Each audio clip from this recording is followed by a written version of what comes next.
It's the same script, the same cult agenda, just a different era of the sequence. My fellow citizens, at this hour, American and coalition forces are in the early stages of military operations to disarm Iraq, to free its people, and to defend the world from grave danger.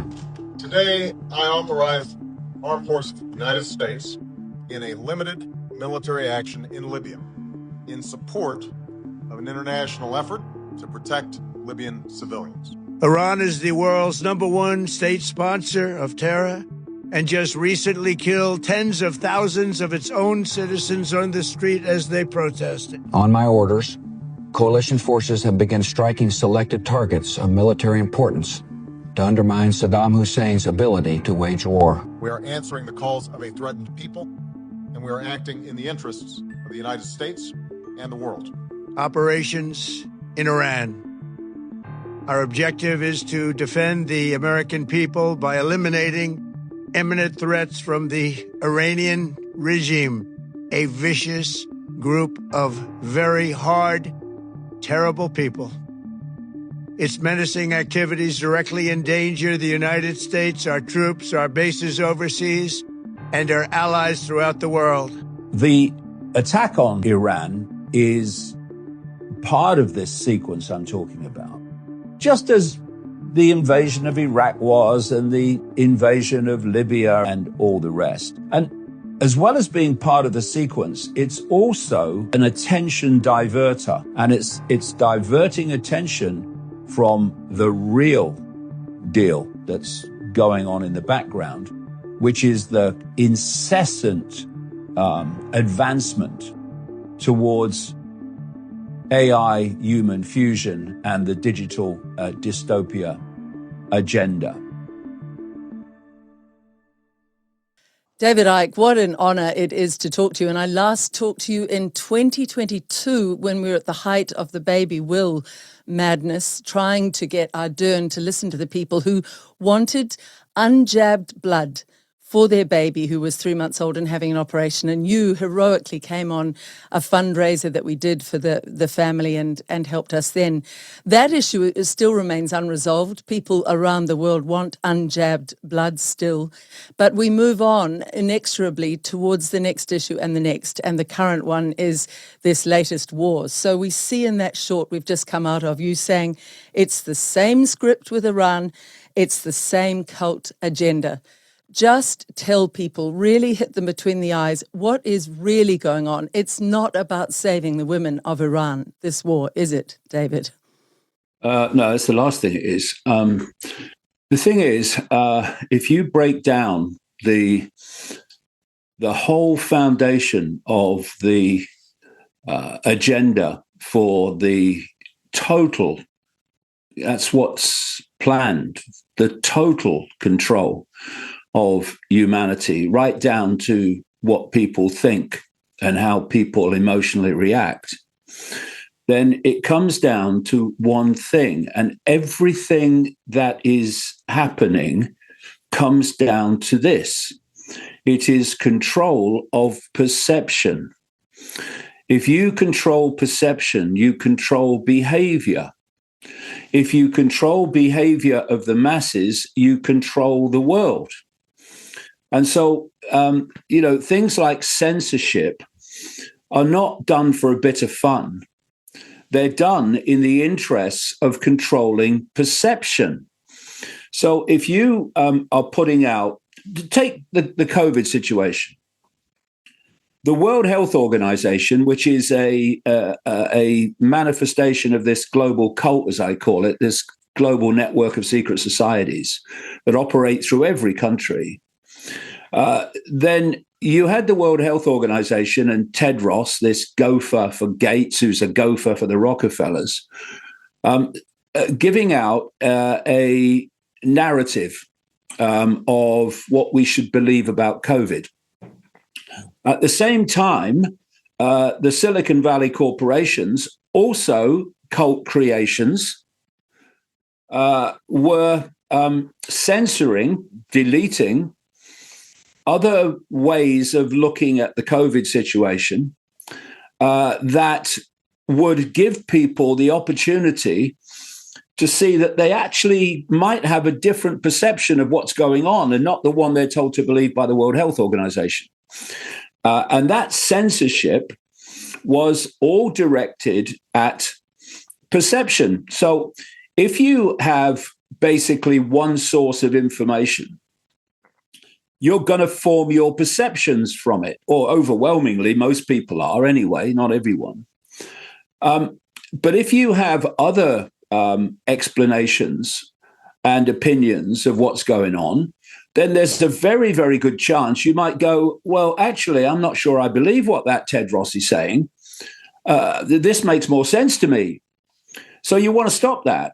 And that's what censorship is all about. It's all about control of perception. So if you look at the invasion of Iraq in 2003, the perception they wanted us to believe is that Saddam Hussein had weapons of mass destruction that could hit British targets within 45 minutes, as the mega liar Tony Blair claimed, and that therefore we have to remove Saddam Hussein and his regime, even though the same people used Saddam Hussein to attack Iran between 1980 and 1988 using chemical weapons supplied to Saddam by the US, not least through a guy called Donald Rumsfeld, who later became Secretary of Defense during the whole 9/11 and wars in the Middle East that followed. That whole period, Donald Rumsfeld was Secretary of Defense. And so they just pick out a story. It's just a story. That's all it is. And it's a story to get you to see that what they want to do is justified. And what you have now in Trump, as I pointed out in 2016, when he first came on the political scene, you have an ignoramus.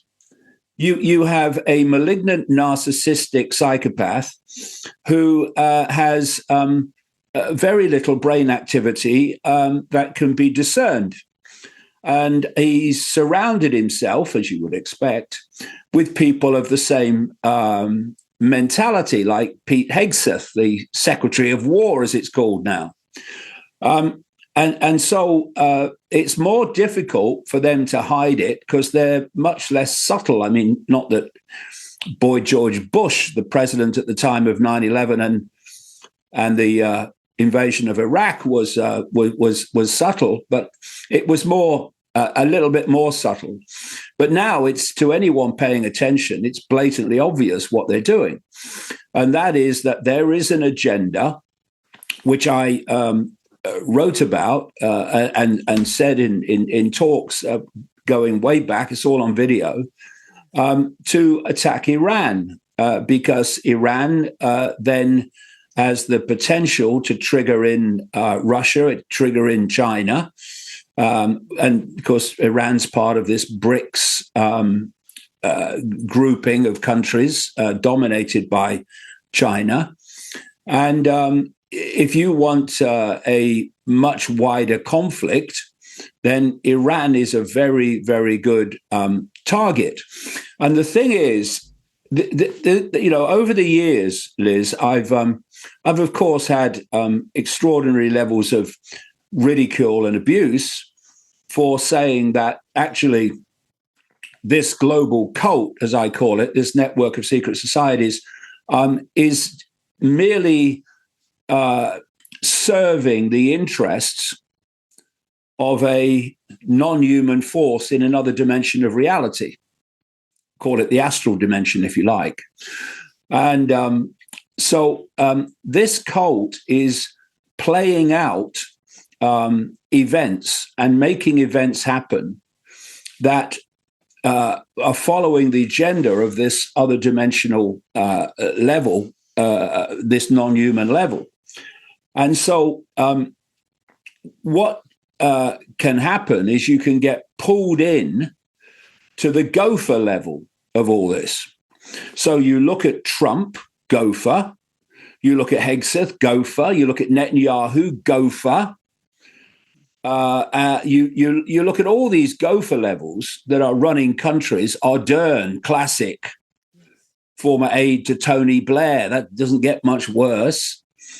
And you can get caught in that. Oh, what's Trump doing now? What's Trump saying? There's going to be talks. And what's Iran saying? You can get caught in that.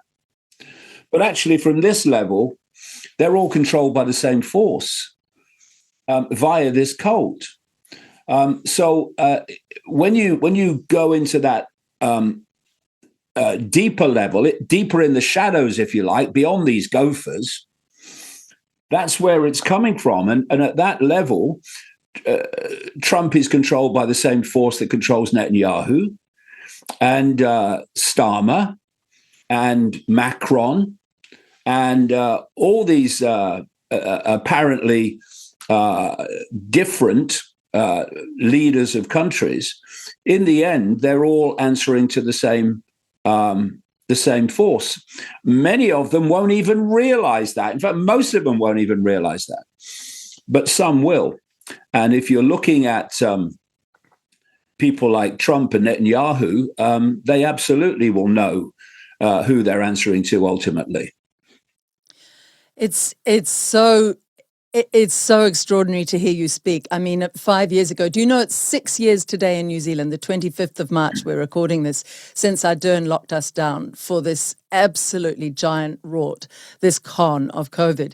So it's quite a propitious day. And had the people of New Zealand stood up and said, we don't believe you. The hospitals are not overflowing. We're not seeing anybody dying in the streets. This is not a pandemic. We're not going to go along with what you're doing. We don't trust our government enough to give you power over our bodies. Had we all stood together and done that, none of this would be rolling out now. But on the bigger picture, you talk about an external force to this very globe that is running this. Many people talk about this as a spiritual war of good and evil, and we know that these governments serve evil. Where do you think there is any hope in this? I need to divert onto that today, because in New Zealand today, we're right at some people call it in the vernacular, the arse end of the world, where there's no pipeline that can reach us with oil. We're rapidly running out of our petrol and oil reserves in this country. Plane flights are now being grounded today, 2 airlines, Air New Zealand and Jetstar. So we are going to be very much subject to a terror campaign in this country very quickly about how we must not drive our cars, how we must stay home, we must work for home. This is COVID 2.0. And when I put out a small request today, David, on Facebook, I said, if you were going to interview David Icke, what would you ask? There was a question, quite a tentative question from somebody who said, well, could you just ask him if there's any hope at the moment? So if it is a war of good and evil, or a war of forces that are beyond this globe, where's the hope for us, the humanity? What can we do, David? Let's start there. Well, there is hope. Hope is a very manipulative word, in the sense that hope is always in the future. Hope is never in the now. It's always in the what we call the future. So it's like accept the shite now in the hope that it will get better. I say we don't accept the shite now. That's my approach. Now, before I get into, although it is part of the answer, get into the way we can respond to this. Let's just look at the level, if you like, of the world that we see, the world that we experience. How many people are in New Zealand currently? What's the population? 3 million something, 4 million? It's a little bit over 5 million, and they're rapidly trying to increase. Oh, they're rushing in Indians, open borders. And one of my best friends is an Indian doctor, but they're rushing them in as they are in the UK. And now we hear that Muslims are being rushed into the country, probably for our election in November, Yeah, and just the to same's ramp up happening numbers. with Asia, China in Australia, of course. Yes. As I saw myself the last time I was there before they banned me in 2019. It's a mark of So honor. yeah, it is really. So how many people in full knowledge of what they're doing are controlling and directing the lives of the 5 million? Tiny number by comparison. So mathematically, it should be, and you kind of play this across 8 billion people, we're told us, in the world against the number of people that are driving the direction of the world towards greater and greater dystopia. Again, a tiny number by comparison with the 8 billion.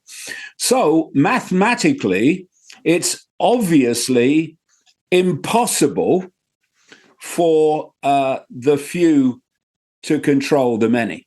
Mathematically, it's impossible. So then you look at what we think we know about history, known human history, or what we think we know is human history, and you see a pattern. The few have always controlled the many. Yes. What? How? Why? And to what end? But here's the story. Okay. What you have to do, you're the few, and you know, it is the few, and you're looking at this vast population. If you're looking at New Zealand, 5 million, but if you're looking at the world, 8 billion, and you think, okay, if that lot even began to unite against the common threat, i.e. me, then the house of cards I'm seeking to build, because that's what it is, will come down overnight. So how do we change that? Gotcha. This is what we do. We get them to believe in some belief system, as long as there's many of them, and as long as they believe it rigidly and without question, we get them into different belief systems. We get them into religious belief systems, and with a different story for each religion. We get them into political belief systems of left or right or whatever. So left sees the right as the enemy, the right sees the left as the enemy. So what would this give us? Well, first of all, it would put the belief system people, which is almost everybody, in a box, in a perceptual box, and they wouldn't go beyond the box where the answers lie and the real kind of open your mind, see what's really going on lies. We don't want them going there. Oh, no, there, keep them there. And what we'll do is we'll create a mentality which we'll call religion, but it's really a mentality. It will express itself in many, many ways as different religions like Christianity and Islam and Hinduism and all of it. But really, it's a mentality. And therefore, we can apply the same mentality to apparently the opposite of religion in our duality created dystopia. We can apply it to orthodox science. Because what you've got with orthodox science is a religion, the religion mentality. There is an orthodoxy. This is how it is. And anyone that goes beyond the orthodoxy, goes beyond the religion, is a pseudoscientist or dabbling in the paranormal. And if you go beyond the religious stories and you start to explore possibility beyond the story, then you are dabbling in the occult. Whoa, it's the devil. And what is occult? What does the word occult mean? It means hidden. And hidden knowledge is hidden for a reason, because it will give us a fantastically greater fix on what's going on. And hidden knowledge can be used for horrors, and it is, or it can be used to set us free. Depends how you use it. So first of all, you've got to get people stuck in belief systems. I like that Ardern, that Jacinda. I like her. I do. I'm voting for her. Everything she says, I agree with. And if they say something different, well, they're opposing my hero, so I'm going to oppose them, and so it goes on. The Trump thing is a phenomenally great example of all that. But once you have the different belief systems rigidly believed, then you've got the perfect environment for the essential element of the few controlling the many: divide and rule. Because what you do is you play the population off against each other so that they're so busy fighting each other, they don't realize that the strings attached to all sides are held by the same hand. So suddenly you start to get free to manipulate at will, because you've set the target population at war with itself. The other thing you need to do is you have to get the population. You know, they talk in religion about, you must fear God, you must be God-fearing. Well, for me, any God worth the name does not want to be feared, nor does it want to be worshipped, actually. But what you do is you make government and authority the God, Yes. the political God. Yes, I can see that. So you want people to fear authority. So there's three types of people, many different types, but three very distinct groups of people. You can relate this to COVID. You can relate it to everything. Two of these groups are responsible for every tyranny in history. And the third group are responsible for ending every tyranny in history. And the first group says, I'm going to obey authority without question. If authority says it, it must have my best interests at heart. Well, actually, it probably doesn't by experience, but, okay. So when they say lockdown, have the jab and all this stuff, you just do it. Then there's group number two. And group number two says, I don't really want to do it. I've got some questions, but what are the consequences of not doing it? Ooh, no, I'll do it. And those two groups are responsible for every tyranny in history. Communist, fascist, doesn't matter, because communists and fascists never impose communism and fascism, because there's never enough of them.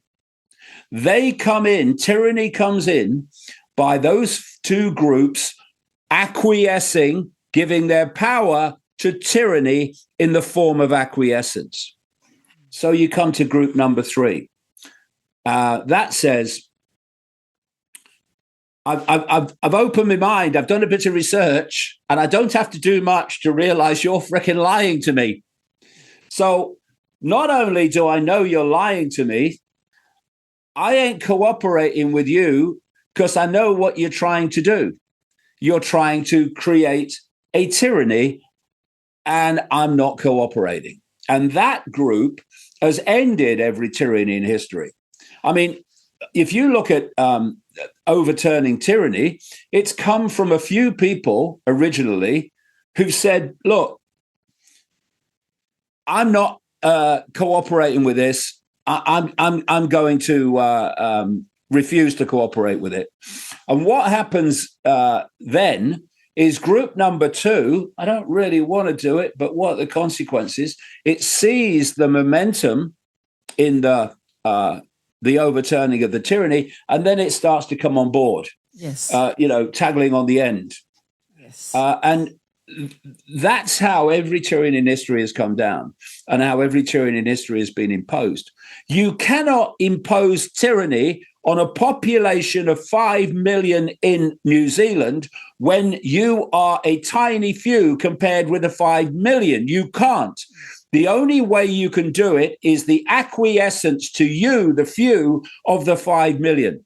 And that's what happened during COVID, with very honorable exceptions, with people who opposed it. But most people were one of group one or one of group two. Yes. And thus, what you had, staggeringly, you had a buffoon in Ardern, completely owned by this cult, who was imposing their will, her will, her master's will through her, upon the population of New Zealand. In Britain, you had an absolute buffoon called Boris Johnson, who was doing the same. You had buffoons in Trump and then Biden in America who were doing the same. How many people are in America? 350 million, maybe? And now the 350 million are being controlled by executive order signed by one bloke whose cognitive state is dismantling before our eyes. People say, what's the solution? Well, you are. We are. When we stop acquiescing to the few tyrants that are acting on behalf of the real tyranny in the shadows, when we stop doing that, it's over. As you say, in New Zealand, had people said, Jacinda, over here, thank you. Not doing it, darling, not doing it. Over, finished, kaput. But no, the vast numbers just acquiesce, and in doing so, create their own prison by that acquiescence. But there is well, it's all kind of involved in the same thing, really. That's if you like, that's a quote physical expression of non-cooperation. That's a physical expression of a transformation of consciousness and awareness. Because what you also have to do, if you're the few and you want to control the many, you have to diminish the perception of self-identity of the many. You have to get them to believe one of two things, basically: that they're just a human having the 70 years and 10, and then they disappear and into nothingness. They cease to exist. That's good. Yeah, that's a good idea. Or there is a God. And I'm not saying there's not an overall power. I'm not saying that. I'm saying this religious God. There is a God, and I'm subordinate to that God. And I have to do what that God tells me. And how do I know what that God wants? Because this bloke in a frock in front of me in the church or the synagogue or the mosque or the temple is going to tell me what God wants. And he's going to tell me that there are terrible consequences if I don't do what God wants. So in both cases, it's like, I'm just a human. I've come out of nowhere, some primordial soup, wasn't it, or something? And then I'll just have a little time, and then I've gone, and then it ceased to exist. Or I am subject. I'm just little hit me I'm submitting to some judgmental God. Why is it that the word Muslim means one who submits? Because that's what religion is, and not just bricks and mortar religion, but science religion, political religion, all of them. And when we stop doing that, when we start realizing that we're not human, human is a brief experience in a body we call human. What we are is consciousness, a state of being aware, ultimately connected to all consciousness out into infinity. But we have been isolated and separated through perceptual manipulation to believe that we are little me human. I have no power, do what I'm told. Well, God tells me what I have to do. So you become isolated. Your perception, your self-identity becomes, I'm little me, I'm subordinate to a God, or I don't know why I'm here. When we are consciousness.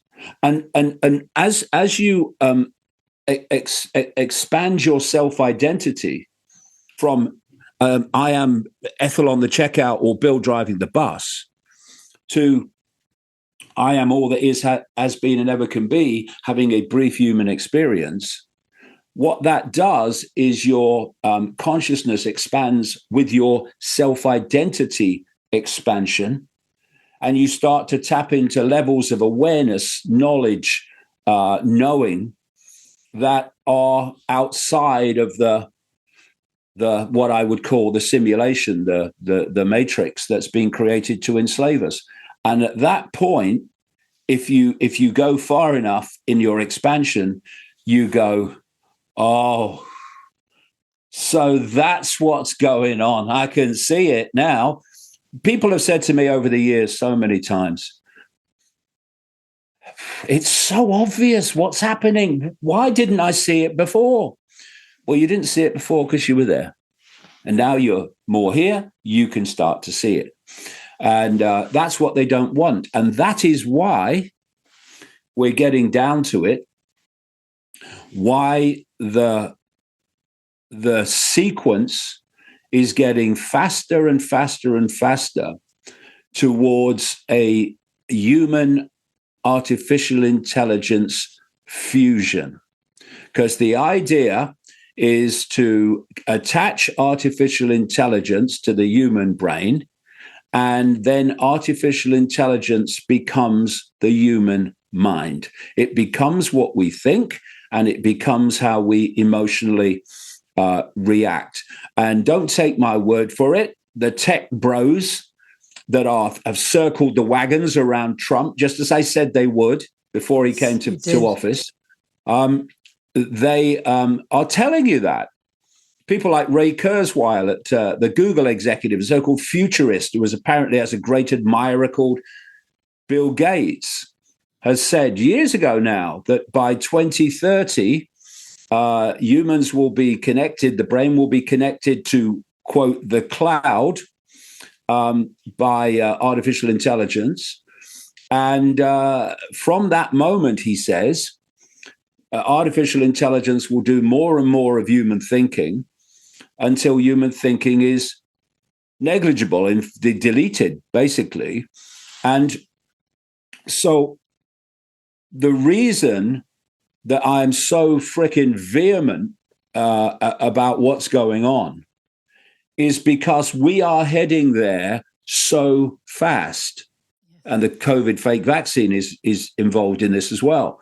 And therefore, we have got to reevaluate both self-identity and our perception of reality dramatically quickly before the door finally slams shut. Because once artificial intelligence is doing your thinking for you, and in many it already is, we might get into that, then is artificial intelligence controlled by this force going to ask, who am I?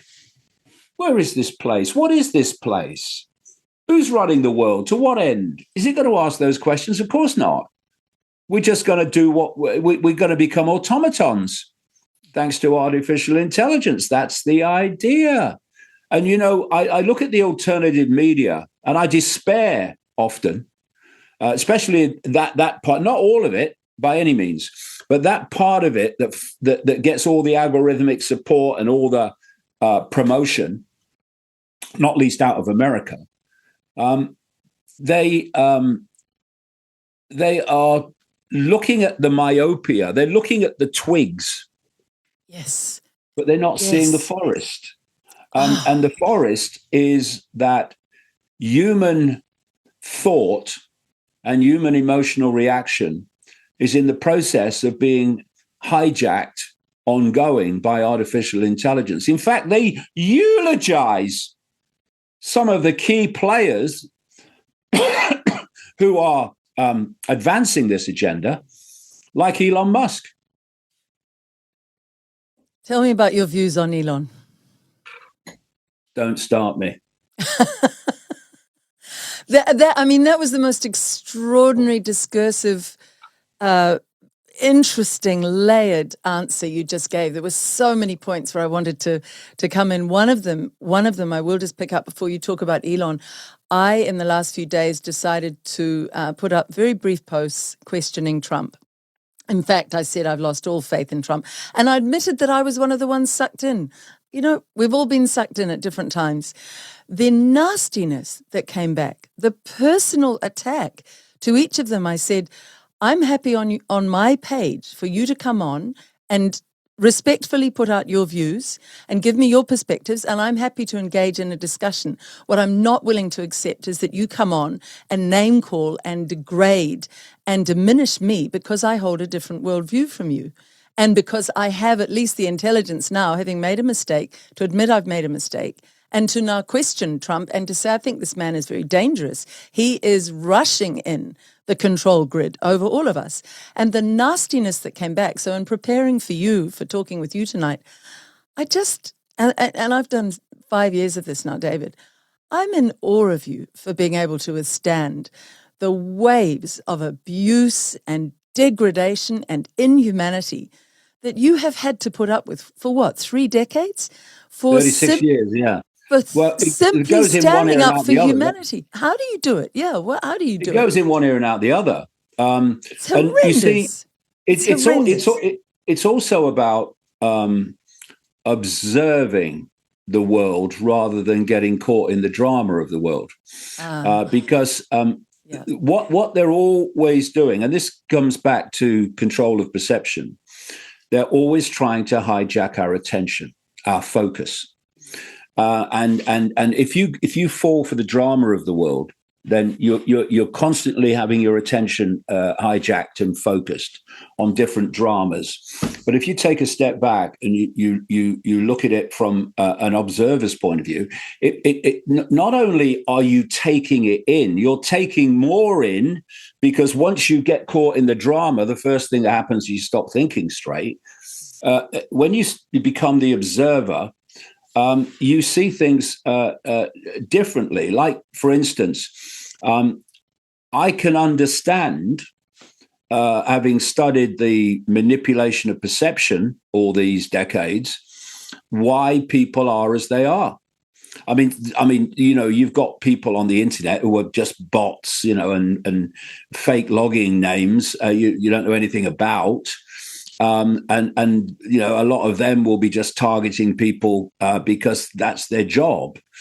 But there are others who are basically, I feel sorry for them. They're caught in a perceptual prison that they can't get out of. Well, they can, but they choose not to. And one expression of that is just abusing anyone with a different opinion to them. Yes. That doesn't mean you don't come on and point out where you think, from your perspective, things are happening and how people are being manipulated. Okay, but you don't just all day, every day, just hurl abuse at people for the sake of it, which is what most of them do. And so, because you are observing rather than getting caught in the drama, then it doesn't really matter. I mean, I know from experience, it doesn't matter what people say about you, because they'll say something else tomorrow. I mean, the number of people that stop me in the street now who over the years have done the usual abuse and ridicule, who are saying, look, what's going on? What do you think is going on? Because they're, what happens is, you can see this coming, and you can see how it works, and thus see it coming, and you can see the signs of where the direction it's going. Or you can wait until you have just conscious mind confirmation of the fact the world's not like you thought it was.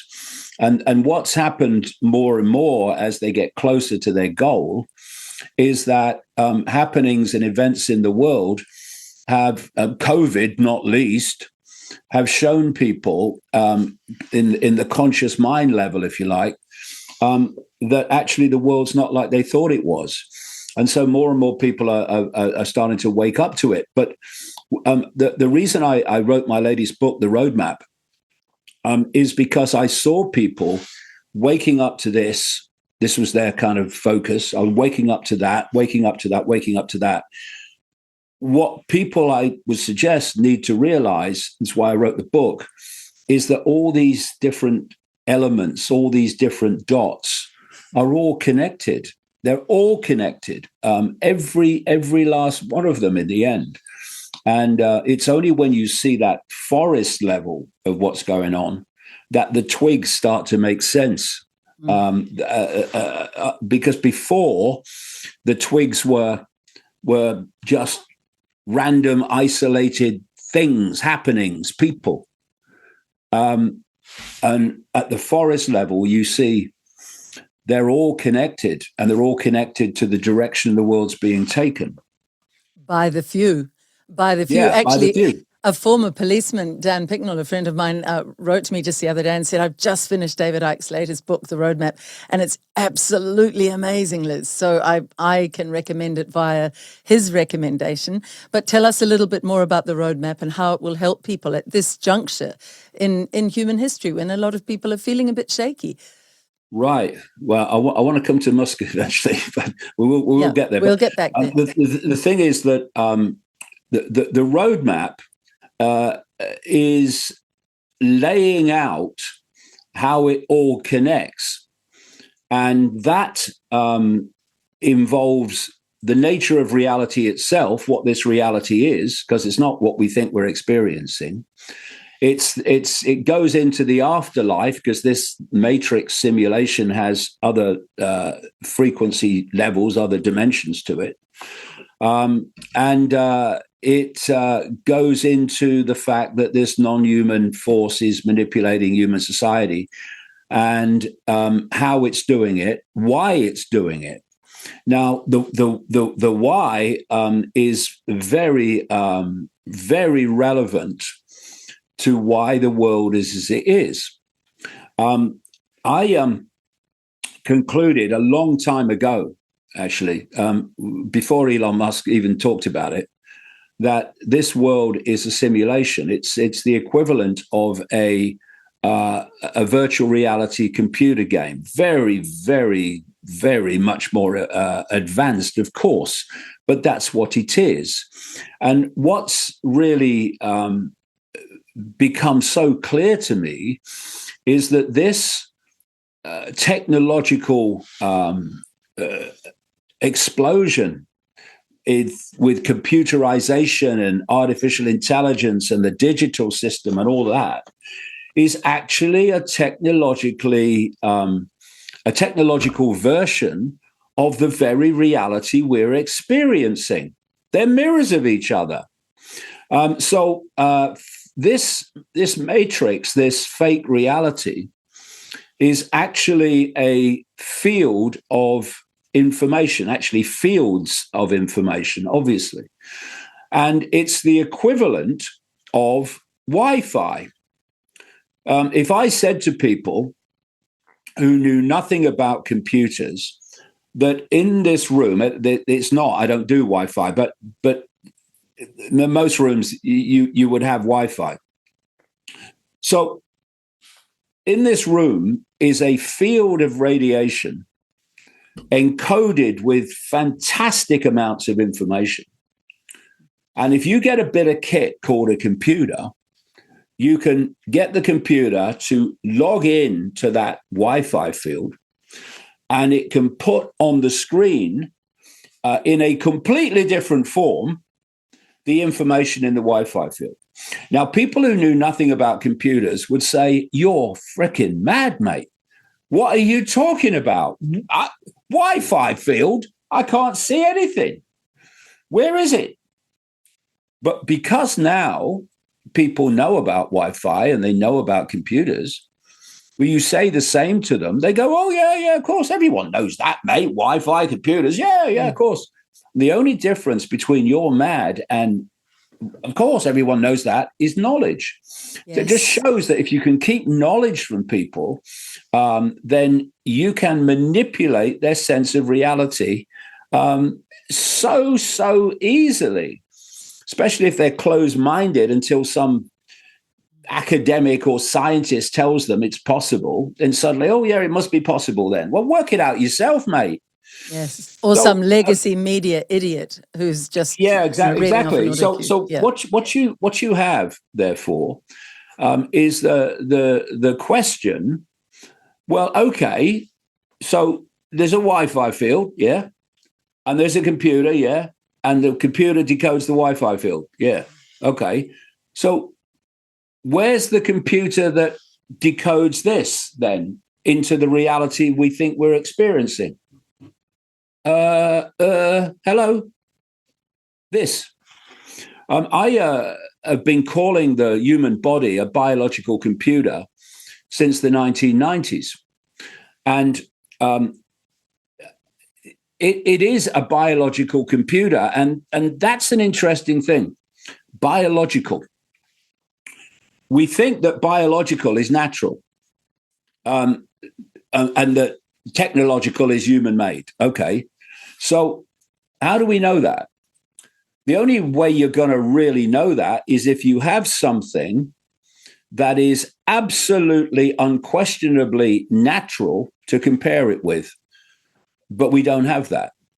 And I know from my own research over the years into this cult that they do not treat the biological as natural. They treat it as an advanced form of technology.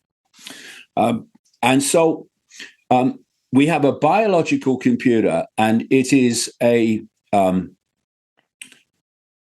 it's a software program. That's what it is. And it's encoded with what is necessary for it to exist in this reality.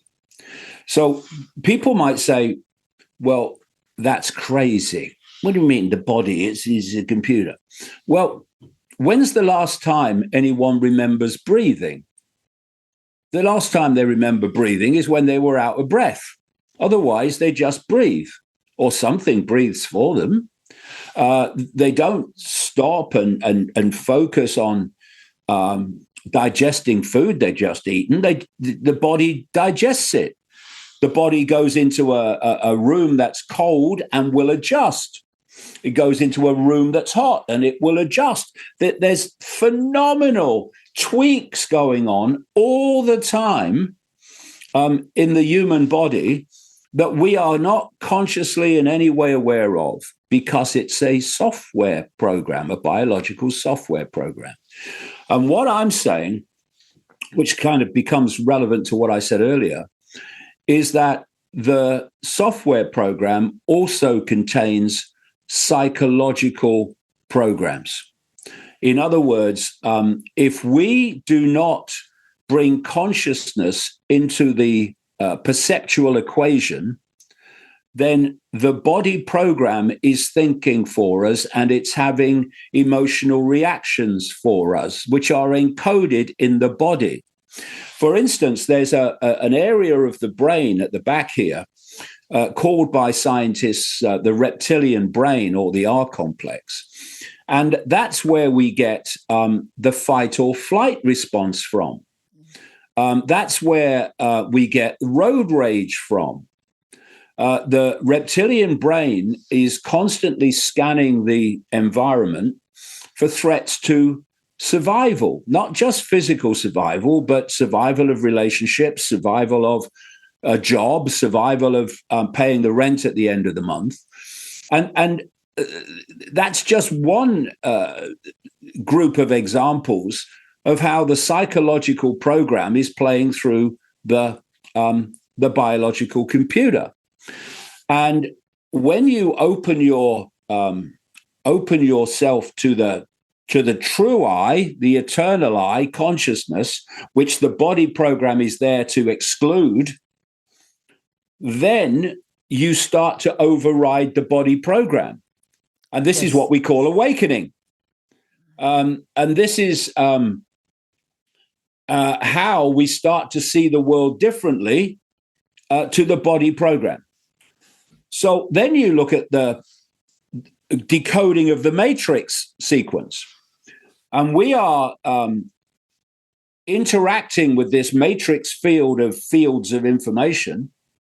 And it's interactive. So it is affecting our perceptions. But just as when you post on the internet, you're affecting the internet in some way, your awakening to consciousness also impacts upon the field of the matrix. You're changing it every time you awaken. Is another reason why they want us to keep staying asleep. So the way we interact with this matrix field is through the five senses, and they all work the same. The ears are a classic example.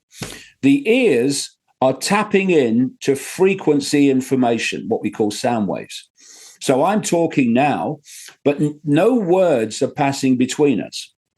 What's passing between us is a vibrational field of information generated by my vocal cords. And the ears pick up those sound waves. They turn them into electrical information. This is mainstream science now. They communicate it to the brain. And there's different parts of the brain that decode the different senses. And then the brain puts together what is actually a holographic, illusory physical version of perception of the world. And if you know that, if you're in this cult inner circle and you know that, and you keep that from the population, well, you're in a phenomenal state of power straight away. So this means that although we, and I grant you it seems like that, we are living in an external reality where the world is around us, it's actually in here. And is that so fantastic when where is the computer decoding the Wi-Fi field?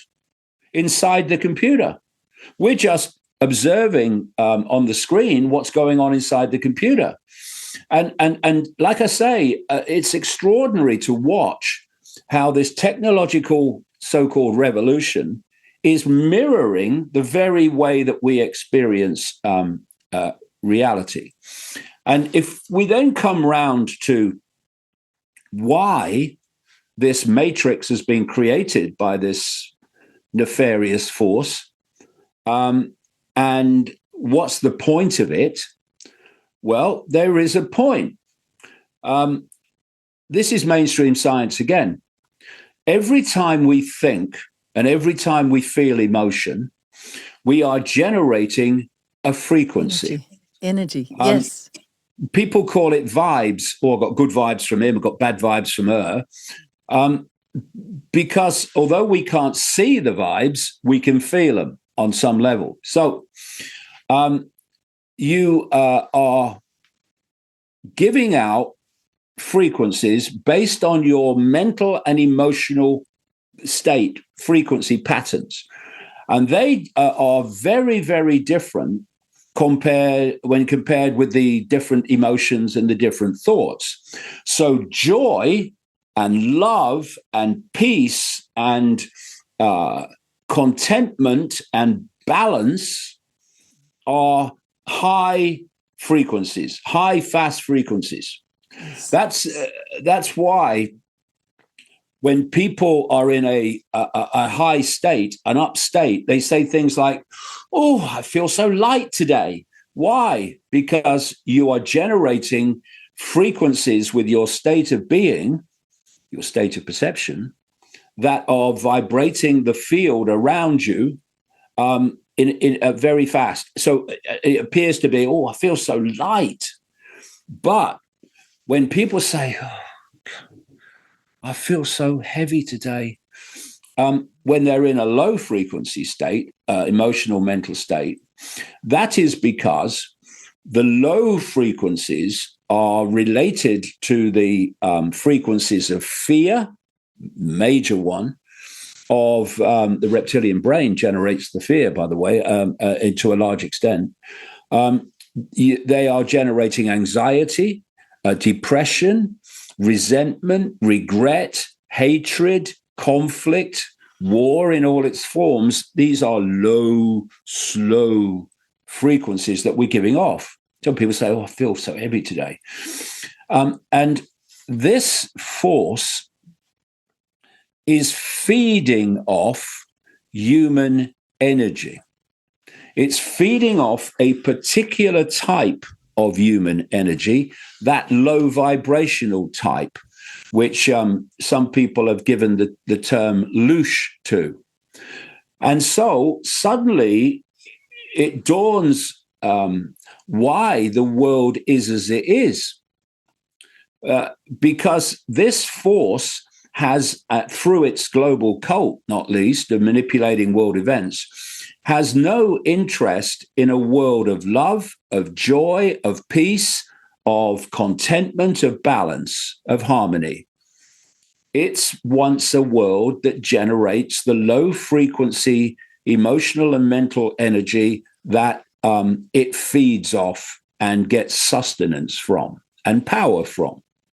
And so you have this matrix, this closed system, or closed if we submit to it, and you have this global cult in this human reality that is serving that non-human force. And it serves it by constantly generating situations, societies, events that are designed to trigger and generate low frequency energy. I mean, think of the First World War, think of the Second World War, think of the Great Depression between them, think of what's happened in Gaza since October the 7th, think of what's been happening in Iran and other countries that Iran responds to with missiles in the last few weeks. How much, quote, louche has been created, which they feed off. And there's this scene in the first Matrix movie where the Morpheus character holds up a battery and says, "The Matrix is a computer-generated dream world built to turn humans into this." And that was a profound truth in an apparently fictional movie, because that's what we're doing. The Matrix is a computer-generated dream world, built to keep us under control in order to change a human being into this. No. I don't believe it. It's not possible. I didn't say it would be easy, Neo. I just said it would be the truth. Stop. Let me out. Let me out. I want out. And so we are basically in a fish tank being prodded all the time to generate all these low vibrational frequencies, which this force is feeding off. And that's why when you go into this expanded, more expanded state of awareness, you start to become the observer and you don't get pulled into the drama. Because what does the drama do? Generates loosh. Oh my God, have you heard the latest? Oh my God. Exactly what we're supposed to do instead of calmly observing and not getting caught in the dramas that are put before us constantly. It makes so much sense. And then on top of that, I don't know if you've read many books of near-death experiences, but they're very liberating. Yes, endless. Very liberating. And one of the reasons I knew early on I could never take that jab was because I'd had pericarditis and I was 24 hours from my heart shutting down. And in that experience, I won't go into the full detail, but I remember floating away from the earth, David, and looking down and seeing all those squabbling humans, how horrible that place is. And it was actually only because my children at that moment appeared in front of me and there was a giant pull. There was a giant dilemma for me. I wanted to leave the earth, but I loved them enough to come back. And I knew I needed to come back for love. So when you talk about those emotions of love and fear, I once heard that every emotion we feel goes back to those two. So if it's anger, it goes back to fear. Anger is always a response to a fear. Or if it's joy, it goes back to love. So we are in this deeply dichotomous universe, aren't we, or world. And the next step is to understand we are being farmed. If they can get us into fear, they can farm us. So then we flip the whole situation we're in now with all of these fears coming at us from every direction, it feels some days, to say, I can use this earthly journey to refine my own personal understanding and my own personal mastery of my emotional world.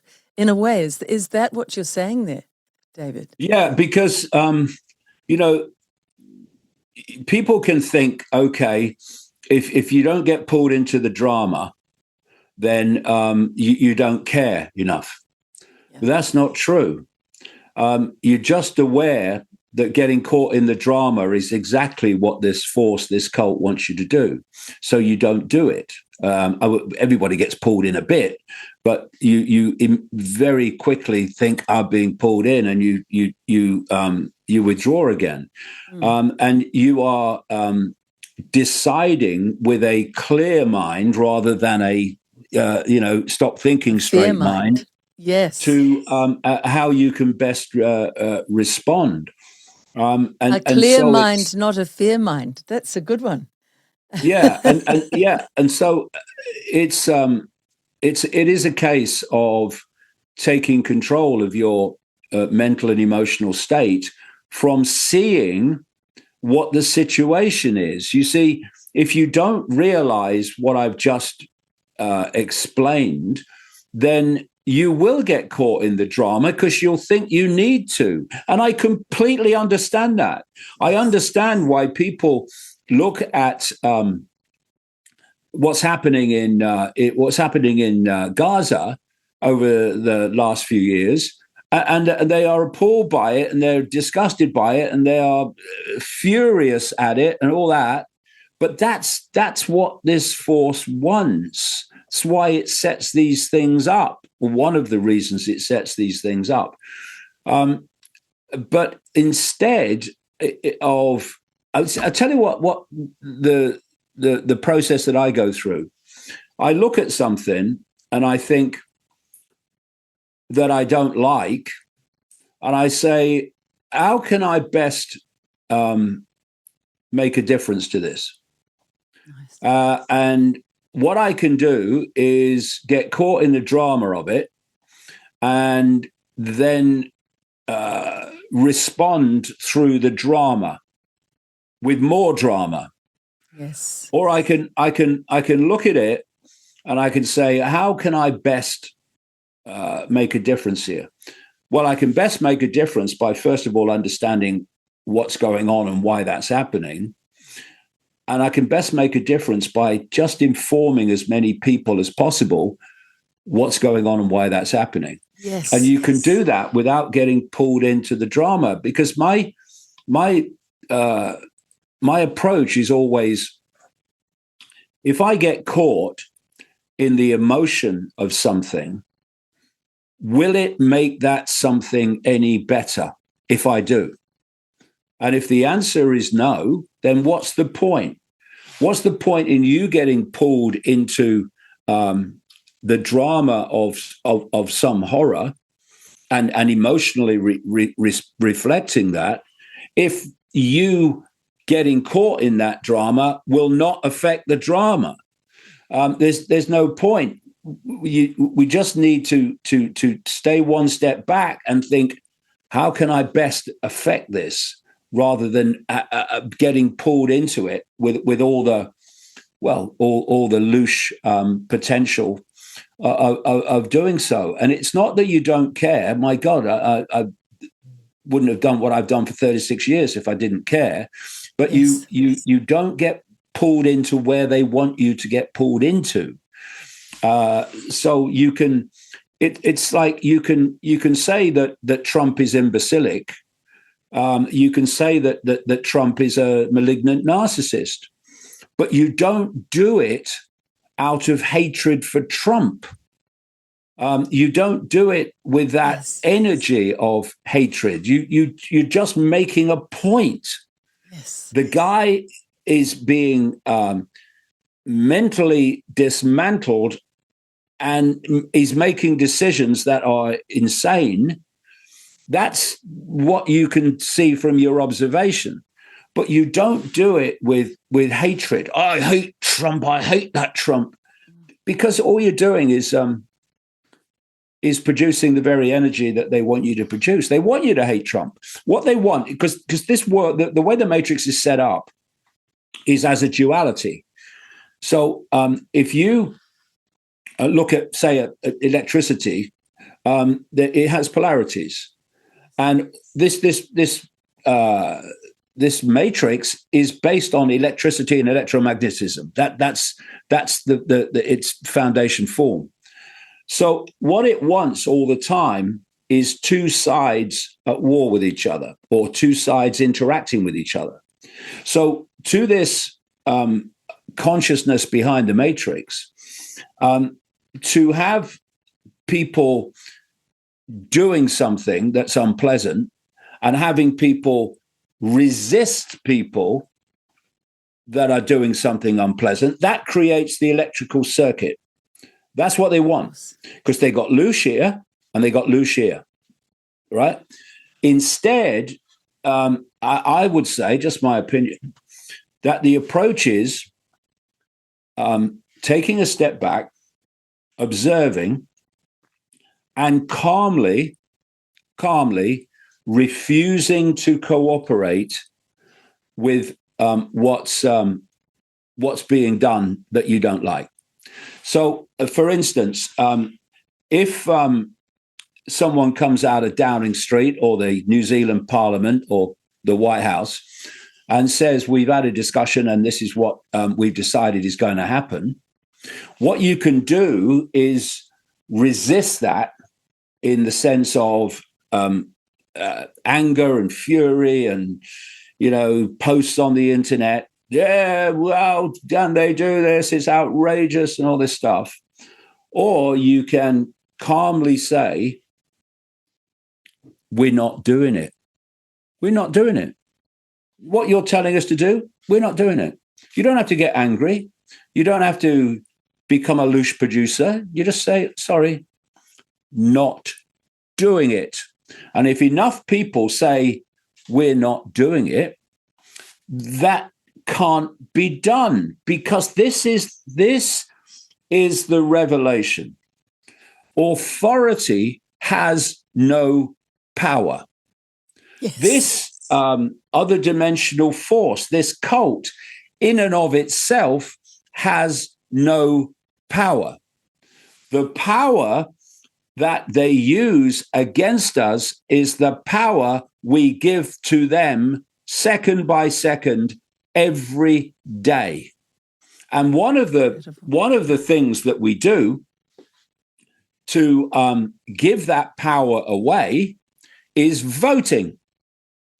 So if you've got two cheeks on the same backside called the left party or the right party, then it doesn't matter who you vote for, as they used to say in America years ago when I was there. It doesn't matter who you vote for because the government still gets in. And if you look at the way the world has unfolded, it's gone in the same direction. It might have gone at slightly different speeds, and it might have gone with slightly different excuses, but it's gone in the same direction. Yes. Constantly. Whoever's in power, left or right. So what you're doing is, this is how it works. Politicians, first of all, have got to get their natural constituency mentality to vote for them. So in an election campaign, are they going to tell you what they're really going to do? No. They're going to tell you what you want to hear so that you will vote for them. But there's no contract between the political parties and the population that says, if we say we're not going to do this and we are going to do that, then we have to not do it and do it. There's no contract. And okay, circumstances change, and all right, but overwhelmingly, there's no contract. Therefore, they tell you what you want to hear. Oh, I'll vote for him. I'm going to vote for Trump. He's against war. And then they get in. Now they don't need you anymore. And they do what they were going to do all along, what the cult is telling them to do, basically. And so then you voted for Party A. Yeah, I like them. Okay, so what do you think now? They're in power. Whoa, yeah. Have you seen what they're doing? Yes. So how do I get rid of them? Well, you vote for Party B. Oh, thank you. That's a good idea. I'll vote for Party B. So Party B gets into power. What do you think of them now? Whoa, they're doing the same as the other lot. Yeah, they are, aren't they? Yeah. So how are you going to get rid of Party B? Well, I've got to vote for Party A again. And so it goes on, round and round and round and round. It's a trap. Yeah. And theatre. It's theatre. Instead, it's like, no, I'm not voting. I'm not voting until my vote matters, right? So I'm not voting. What I'm not going to do also is cooperate with the left or the bloody right when they are seeking to enslave me and my family and my country. I'm not going to cooperate with it. Yes. And suddenly, where's the power? Oh, yeah, well, we've decided this is going to happen. Not doing it, mate. Not doing it. There you go. Over. Finish overnight. So they need the divide and rule. They need the political ideologies that are all ultimately controlled by the same force to get the divide and rule necessary to stop that unity of, we're not doing it. You're trying to enslave us. We're not doing it. And until that happens, they'll get what they want. When it happens, the house of cards comes down. Gosh, it's fascinating. You know, I stood 11 weeks out from the last election in New Zealand, and we ended up being the largest small party. I mean, it was irrelevant because so many of our votes, I am certain, were given away. There was much cheating when I went to the Electoral Commission. I mean, he just shrugged his shoulders when I said, I have evidence. I have a recording showing that you were harvesting votes from people with dementia. And the head of the Electoral Commission just went, oh, well, you know, nothing we can do. And I went, this whole system is so broken. So I went public and said, you know what? Voting doesn't work for us, for the people. We're going to get a people's movement and make it 1 million strong. Now, a group came in who were saboteurs, I think, for the government and tried to steal it. And it was just all awful. It was just, you know, politics at its very worst. But I know the government was threatened by the idea and by me doing this because I had lawfare cases, I had threats of jail for the Barry Young data. I had, you know, they cancelled the bank account, of course. They came on every level, including a group of saboteurs who insulted me for 10 months. And you look at that and think, how will anybody ever get someone decent and real into politics. You have to be such an endemic game player to get in, David. The system is broken beyond repair. So I'm starting to think you're right. We turn our backs and we say, don't want your system. I will not vote in your system. You might end up with a tiny number of votes and we can all laugh you out of office. Maybe that is the way. Maybe that is the way. The other way of voting for Party A and then Party B and then Party A and then Party B has got us here. So definitely another direction is necessary. But let's just look at the structure of politics. What you had before politics of the party type was monarchs. Unfortunately, you still have a monarch. We still have a monarch in Britain, and Australia still have a monarch. Canada still have a monarch, and the Commonwealth still have a monarch. I mean, a grotesque family that I have exposed at great length over the years in the books. You've done an extraordinary job, and there's a hashtag, not my king. Boy, Charles, he's not my king. You've done a great job exposing this. Absolutely. Is it an accident?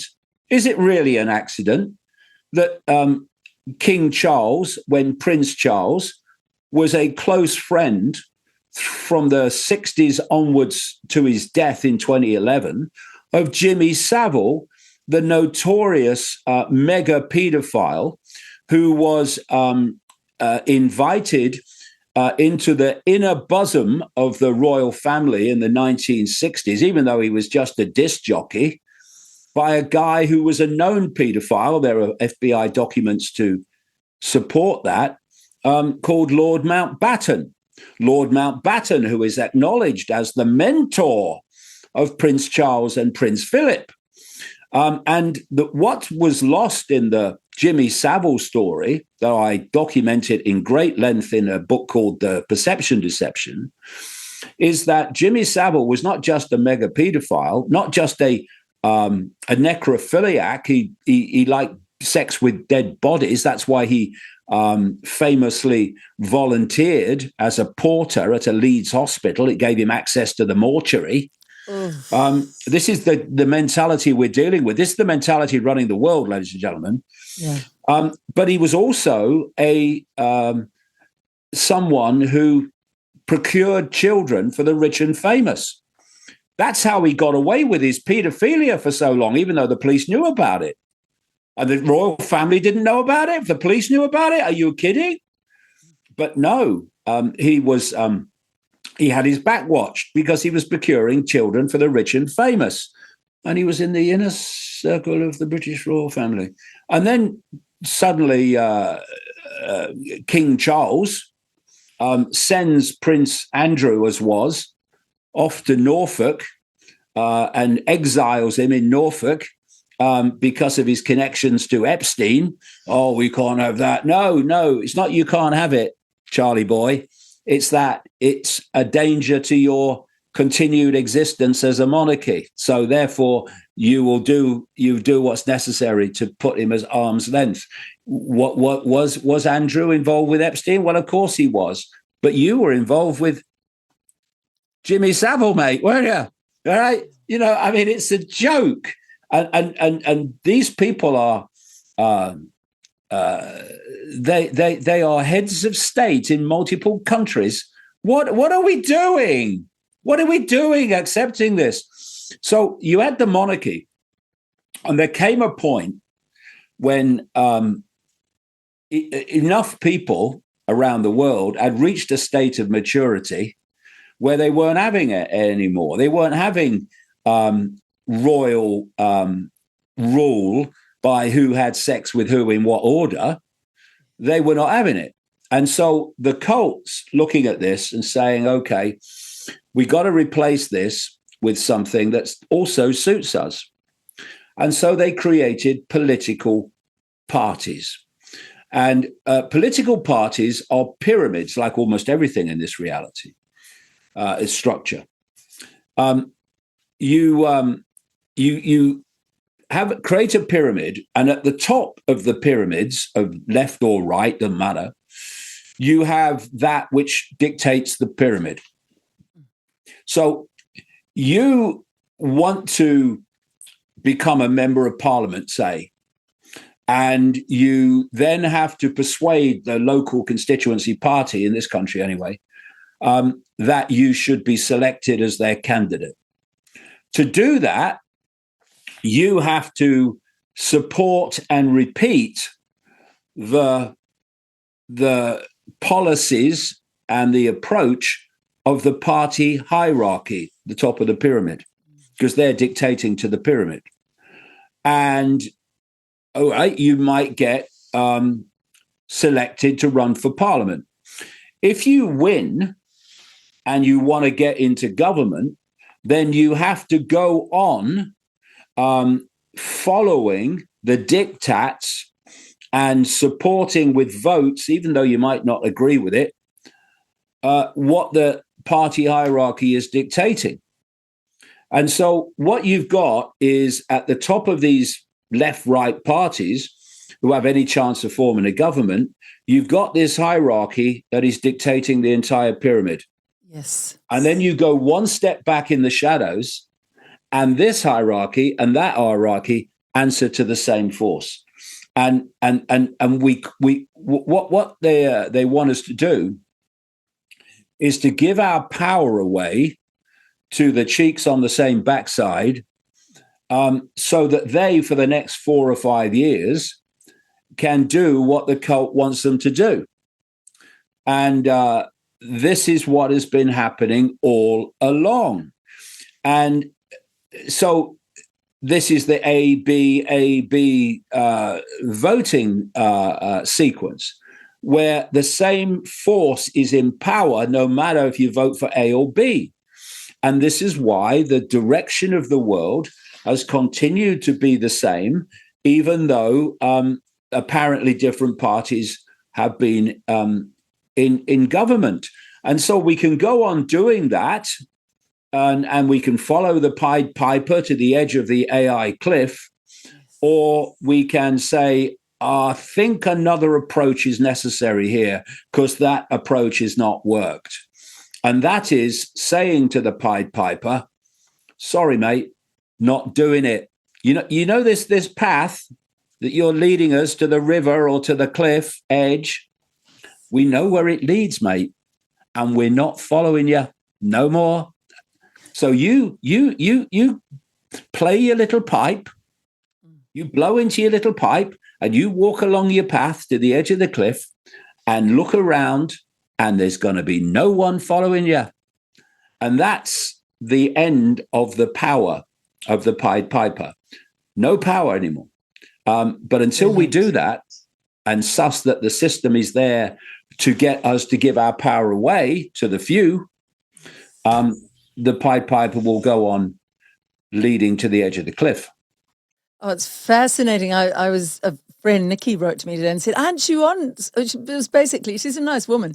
She said, aren't you on Team Trump anymore? I thought you were with us, and I went, well, I always try to apply critical thinking. And I said, does anyone think that Trump relates to us in any way? Not at all. Or Ardern or Starmer or any of them? None of them. And I said to her, think of Trump like the Pied Piper.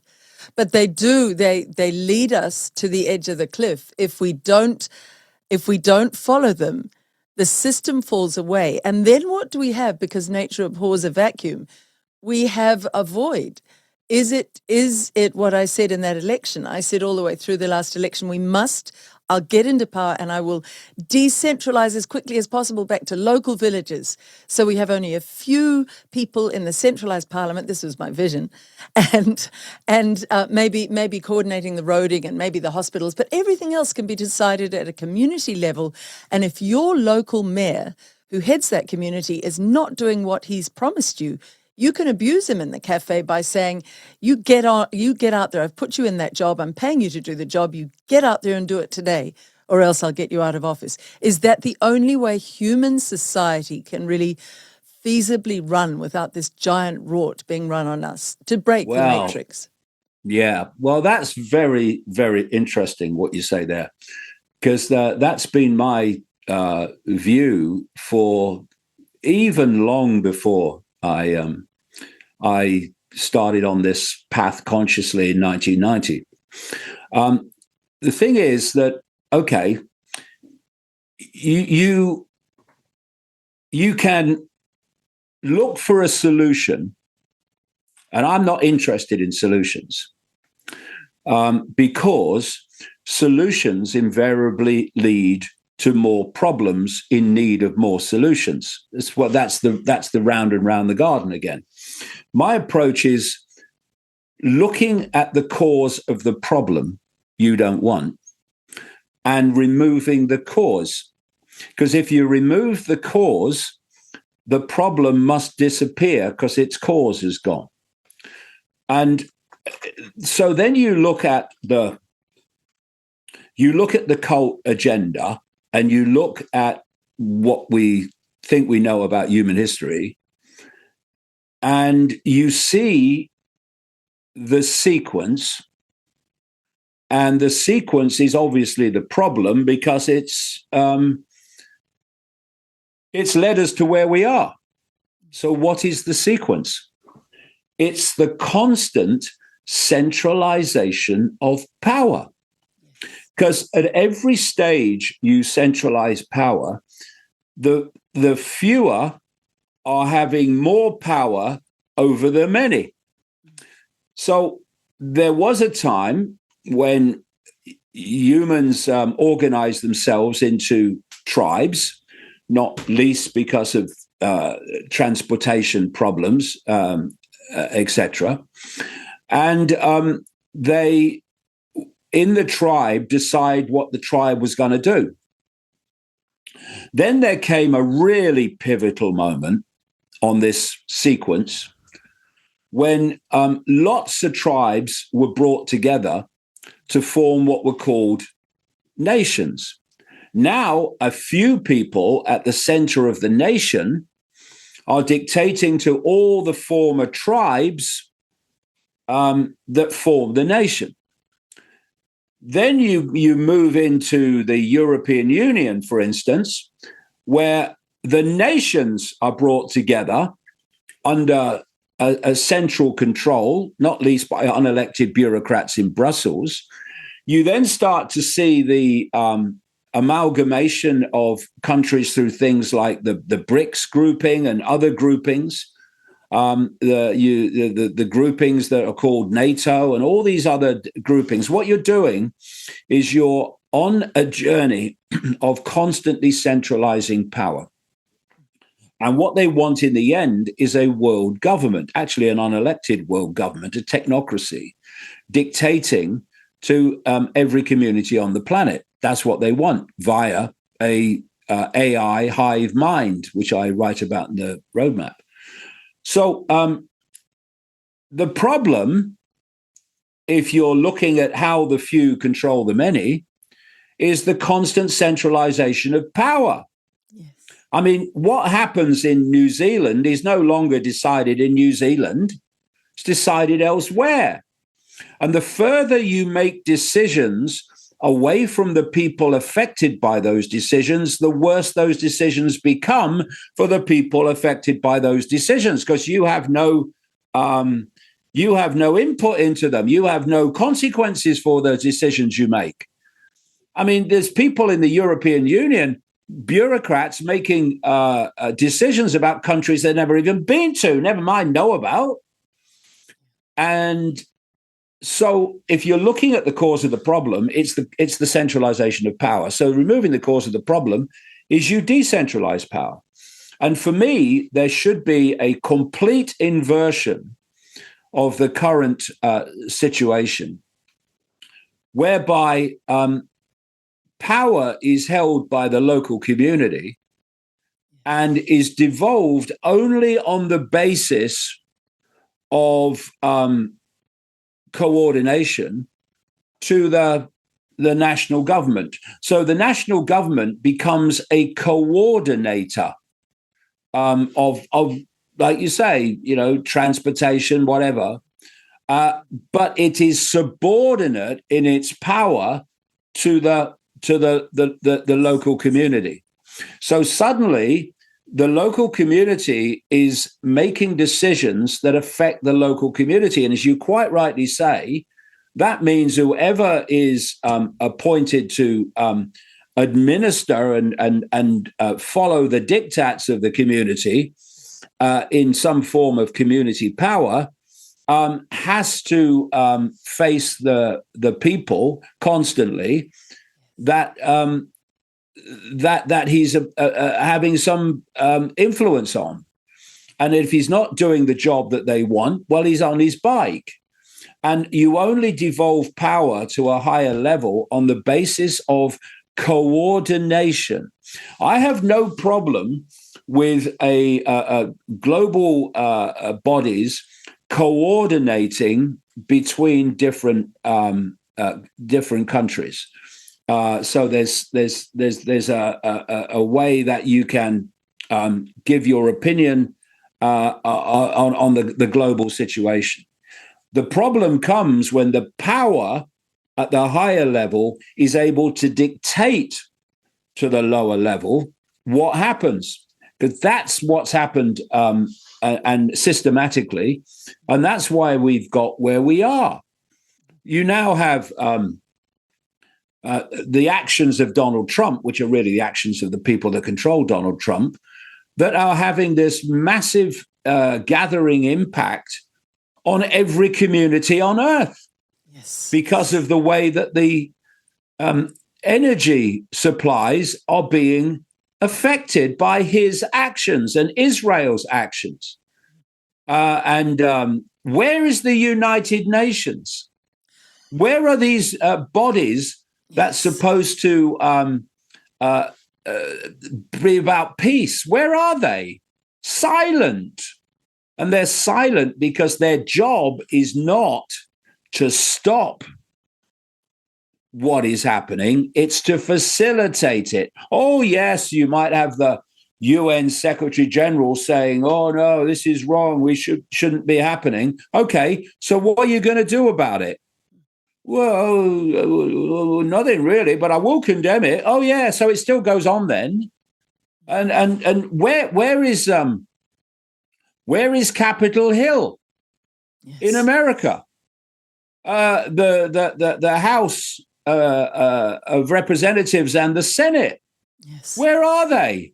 They've just allowed Trump to do what he bloody likes, and Israel to do what they like. So is that connected? Oh, yes, to the fact that Israel funds vast numbers of American politicians of both parties through an organization called AIPAC, which is simply a foreign lobby group in America funding the people that choose to pledge allegiance to Israel into office. So you have, this is funny, Liz. Well, it's funny. It's kind of not funny, but it's funny, not ha-ha, but oh, God.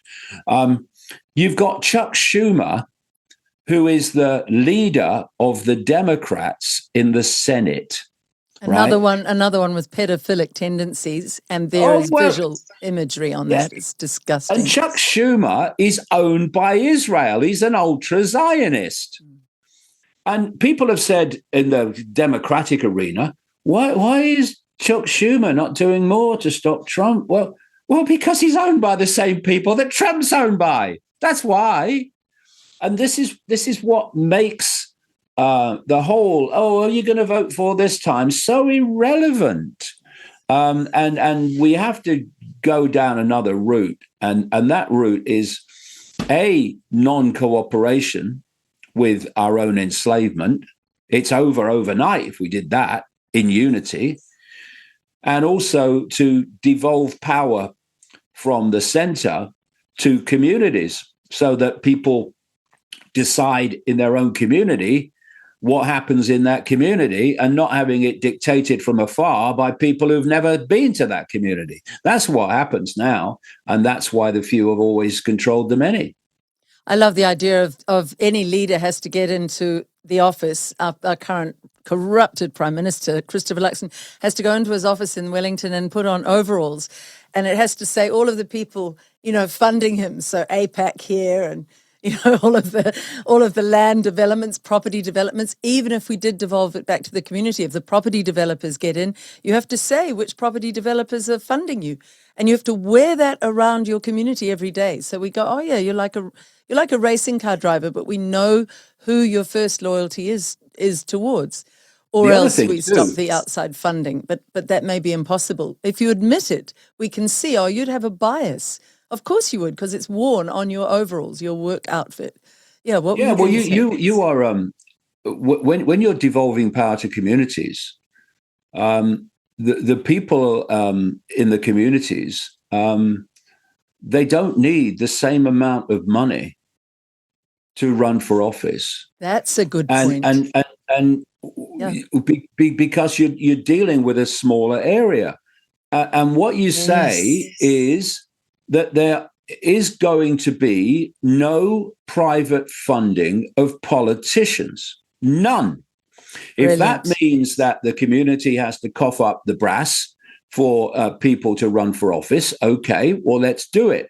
But they're not going to be funded by self-interest groups. It's not going to happen. And you can keep, Brilliant. if you devolve power to communities, you are able then to make sure that those people are not funded by external operations. First of all, if they are, they automatically get ejected from office. And secondly, that, in a community, it's much harder to hide who's funding you, even if it's surreptitious. Whereas at the national level, I mean, anything bloody goes. I mean, look at Trump. Trump was massively funded, not least by Elon Musk, massively funded by the tech AI people. Your Teals and your Andreessens and your David Sachs, who's his AI czar. Zuckerberg sucking up to him, Gates rushing all to the these White people. House. Yep. Yeah, Jeff Bezos, all of them.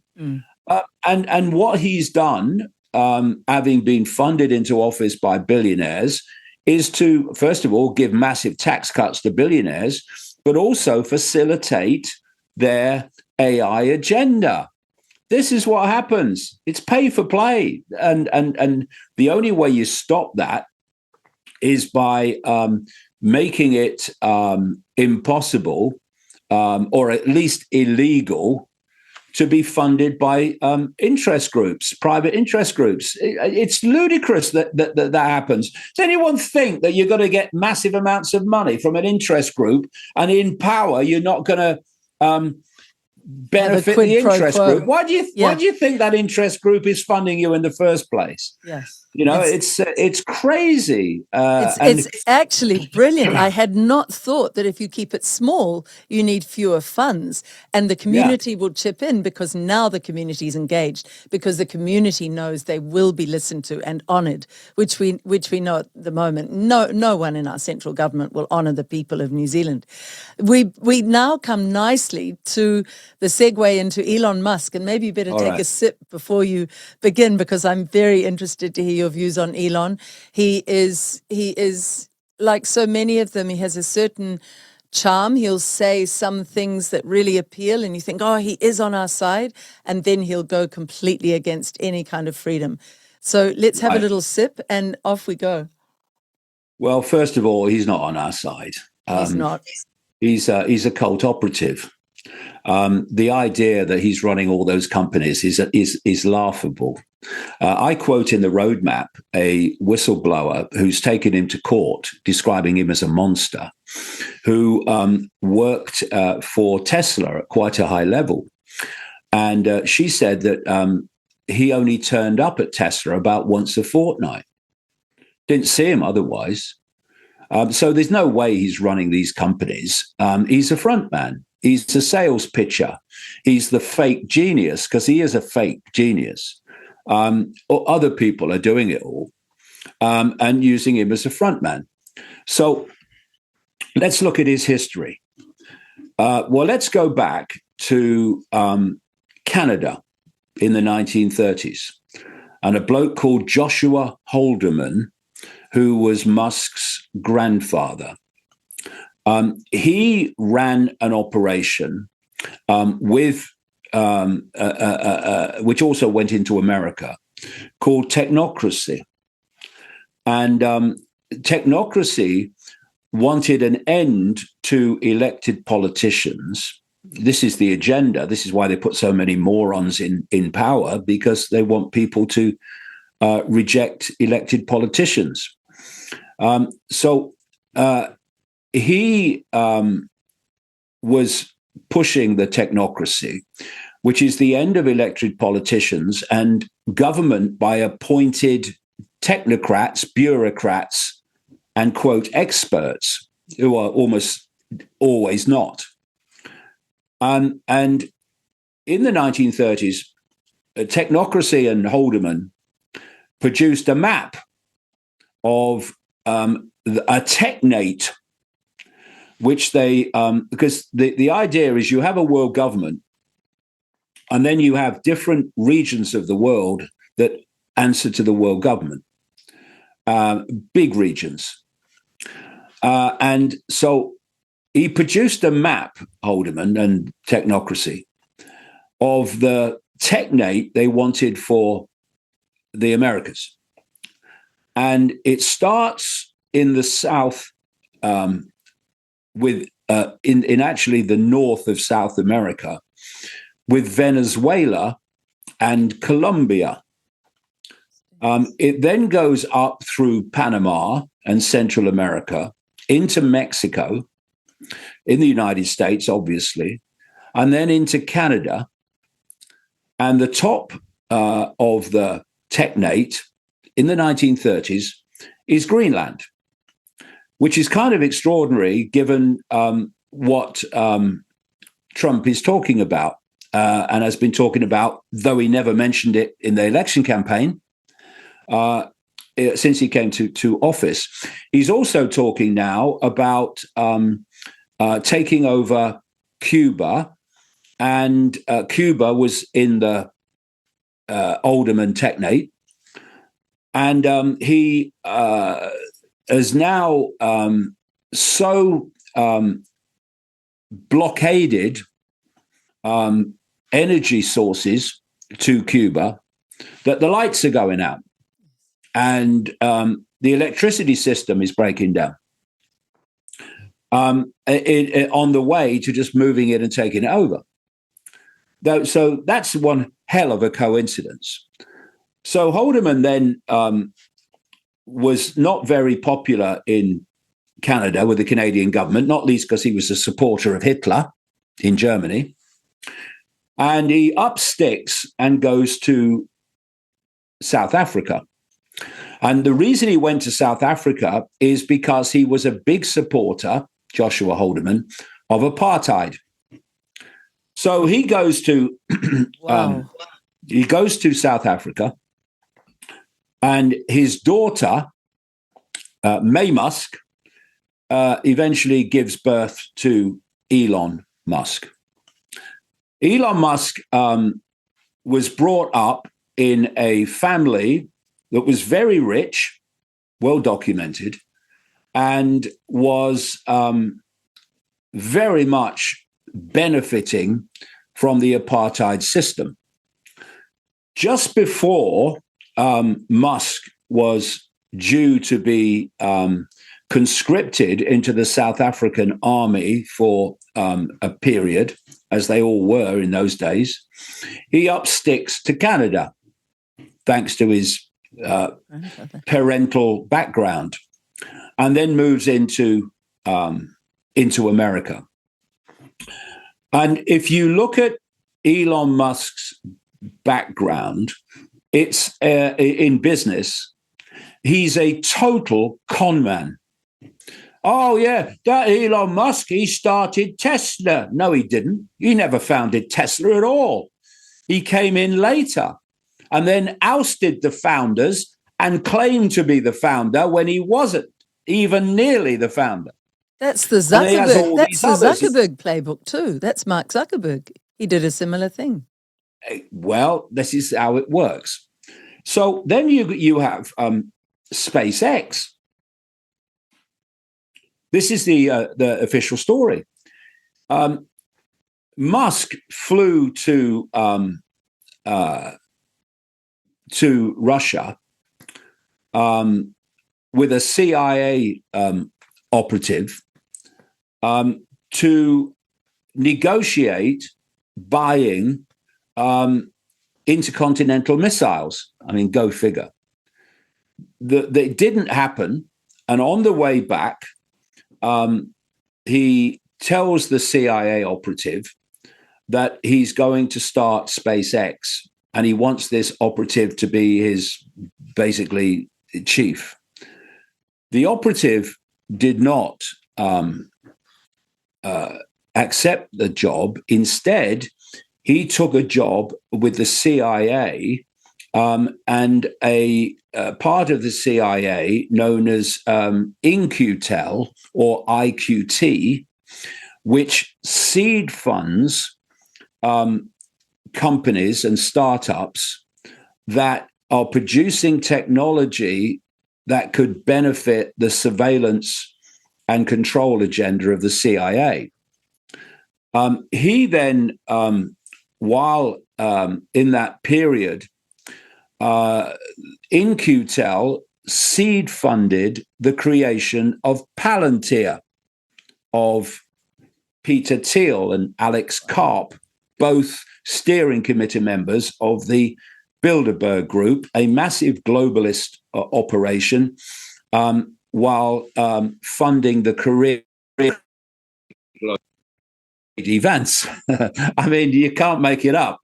So yes, that dropped out then, interestingly, right at that point, while funding the career of J.D. Vance. That's I mean, soon as a list appeared of potential running mates for Trump in 2024, and J.D. Vance was on the list, I said to people, it's J.D. Vance, he's going to get it. And he got it. Of course he got it, because he's a gopher for Peter Thiel. So this CIA operative then becomes head of NASA. And when he becomes head of NASA, suddenly massive contracts start to be handed to SpaceX, which at the time had never built a single bloody rocket. And so Musk's not running SpaceX. He's fronting up SpaceX. It's a NASA cult operation. So he goes on, and then, of course, Trump had his assassination attempt. Excuse me if I doubt that it was genuine, but immediately within an hour or so of that assassination attempt, I say it was all coordinated, Musk comes out supporting Trump for the presidency, followed by these other tech oligarch people in the gang. And Musk eventually gave about $250 to $300 million to Trump for his election campaign. But before that, and very relevant to that, he had been allowed to buy Twitter, now X. And I'd been tracking Musk for a long time before that. And I knew he was a cult operative. So when it started appearing that Musk was going to buy Twitter, I thought, this is a scam. It's just a matter of finding out exactly what form the scam takes. And it didn't take long. So before Musk, Twitter, it's well acknowledged, I know because I was thrown off it, was dictating, or the cult through Twitter was dictating who was allowed on it, who wasn't, what was allowed to be said, and what wasn't. Musk, when he bought Twitter, he then released these so-called Twitter files in which he said this shows that Twitter, before me, was dictating who could and could not be on and who could say what and what they couldn't say. Okay. Right. So first of all, it wasn't only Musk that bought Twitter. It was a load of other people who have quite demonstrably, like people from Saudi Arabia, absolutely no interest whatsoever in freedom of speech. And second, Elon, you say that Twitter, before you bought it, was owned by the deep state, as you call it, and was dictating what could and could not be said. Yeah. So what you're saying then is the deep state had Twitter exactly where it wanted it. Well, yeah. So why did they bloody sell it to you then? A self-proclaimed free speech absolutist who isn't really or anything like. Why did they sell it to you? I've asked that question so many times since he bought it. No one's given me a credible answer. So I would say it's theatre, so that we believe in him more. Exactly. So what I saw, because I've been doing this since before the alternative media existed. It was just a few disparate individuals for a long time. There was no alternative media after 9/11. But I was watching the way that the emerging alternative media looked on Musk, and it was with skepticism. They were saying, "Oh no, he's a transhumanist. He wants AI and all this stuff." And then after he bought Twitter, I saw all that disappear. Oh no, he's one of us now. Good old Elon. And all he's done is allow some people back. But he's allowed people back because he's got to feed his "I'm one of you" image. But what he does, and what he does was summed up perfectly by Linda Yaccarino, the CEO he appointed as head of X, when she said that X is about freedom of speech, but not freedom of reach. And that if you see something, or if you want to see something on X that is lawful but awful, who decides awful? They do. Then you're going to find it very difficult to find it. And this is how they've done. This is what they've done. First of all, Musk's algorithms are on absolutely full blast. If he wants to push an agenda, he can push it himself and get massive views, tens of millions sometimes of views, millions of views as a matter of course, because his algorithm is circulating it. And all he's got to do, if someone else posts something that he wants to push because it's his agenda, then all he's got to do is repost that with a "whoa" or an "interesting," and that's all he has to write, and it will get tens of millions of views. It's a perfect setup. He also has a series of people, and if you follow them, you can see who they are, that are Musk groupie sycophants who are pushing his agenda. And he often reposts them for the same reason I talked about. Now, those people who this is an interesting thing, Liz. This I made myself very unsupported, shall we say, when I was posting throughout the 2024 Trump election campaign, as I did before when he ran in 2016, that he was a con artist, that he was telling them what they wanted to hear, and then he would do something different in office, and B, he was going to facilitate the AI agenda when he got into office, because it was obvious he was going to win. And I got untold abuse for that. But and what they call shadow banned, in other words, the algorithm for what I was saying, which was not the Musk agenda, was turned way down.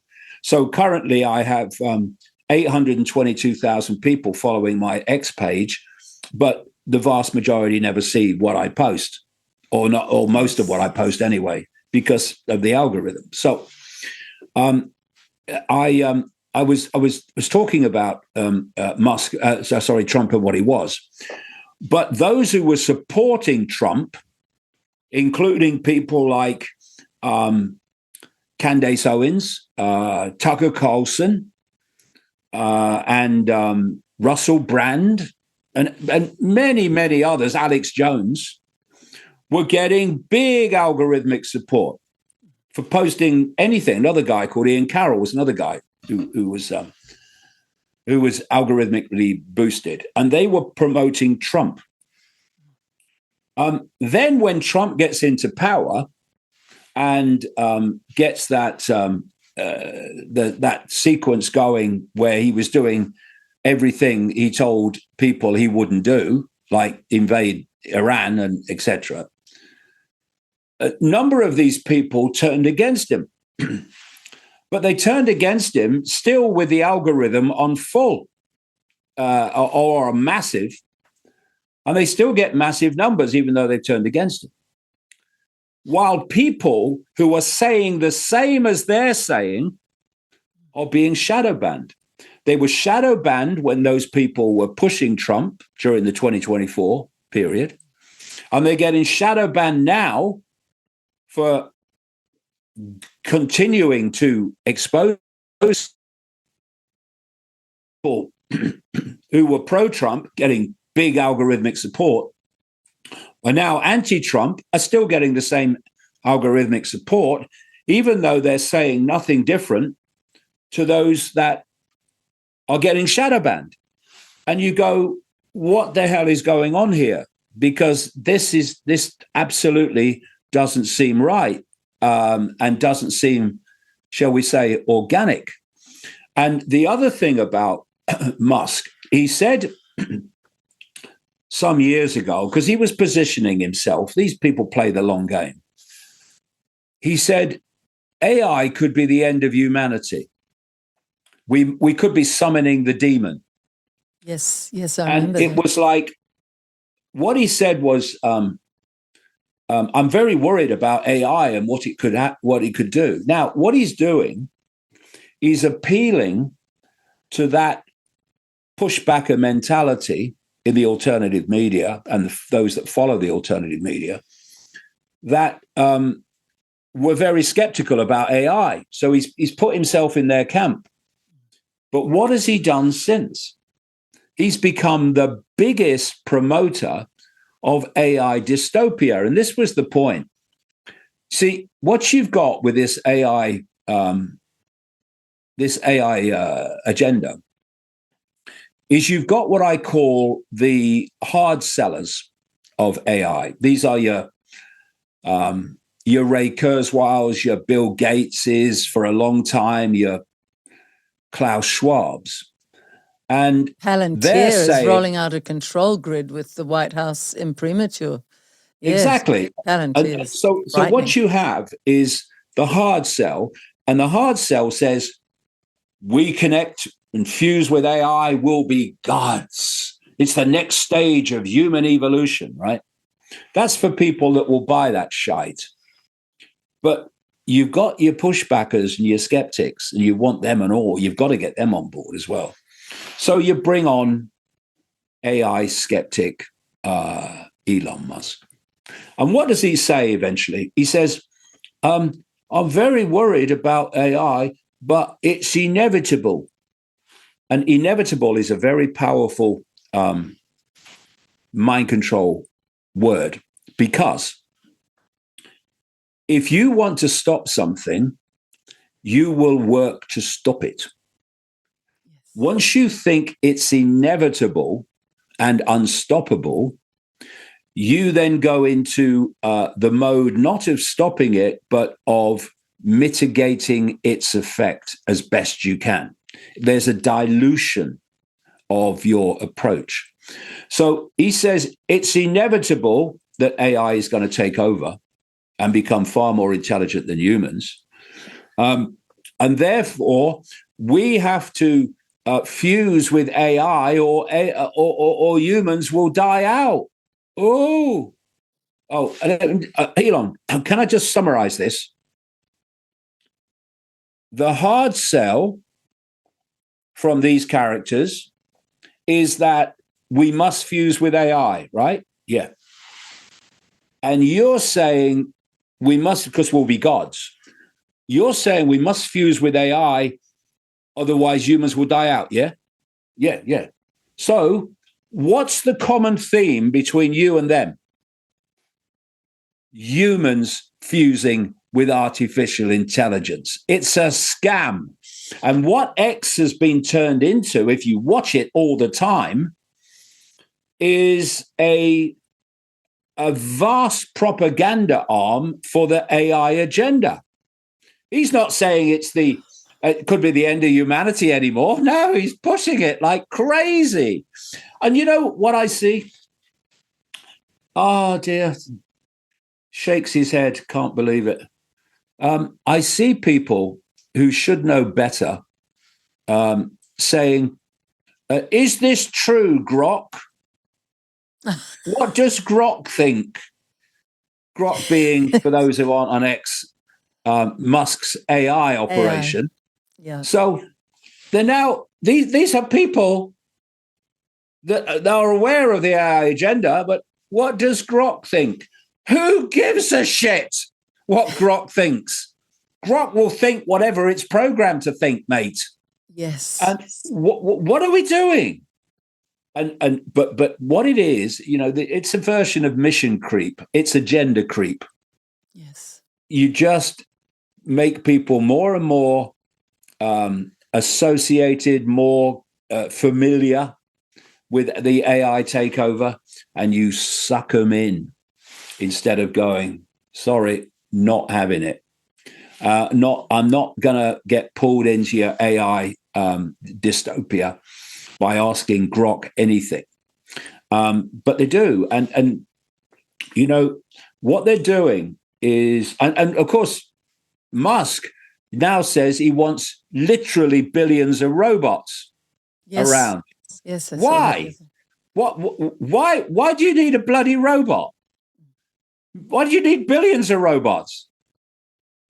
Because if you AI, digitize, and technologically control the entire system, it means that the few can control the many on a scale never seen before in known human history. You can control them right down to dictating what they think and feel. And therefore, it's your perfect scenario for total human control. And Elon Musk, he's a gopher, but he's high enough in the hierarchy to know exactly that is the game. That is the agenda. He's a con man. And anyone that eulogizes him has completely lost the bloody plot.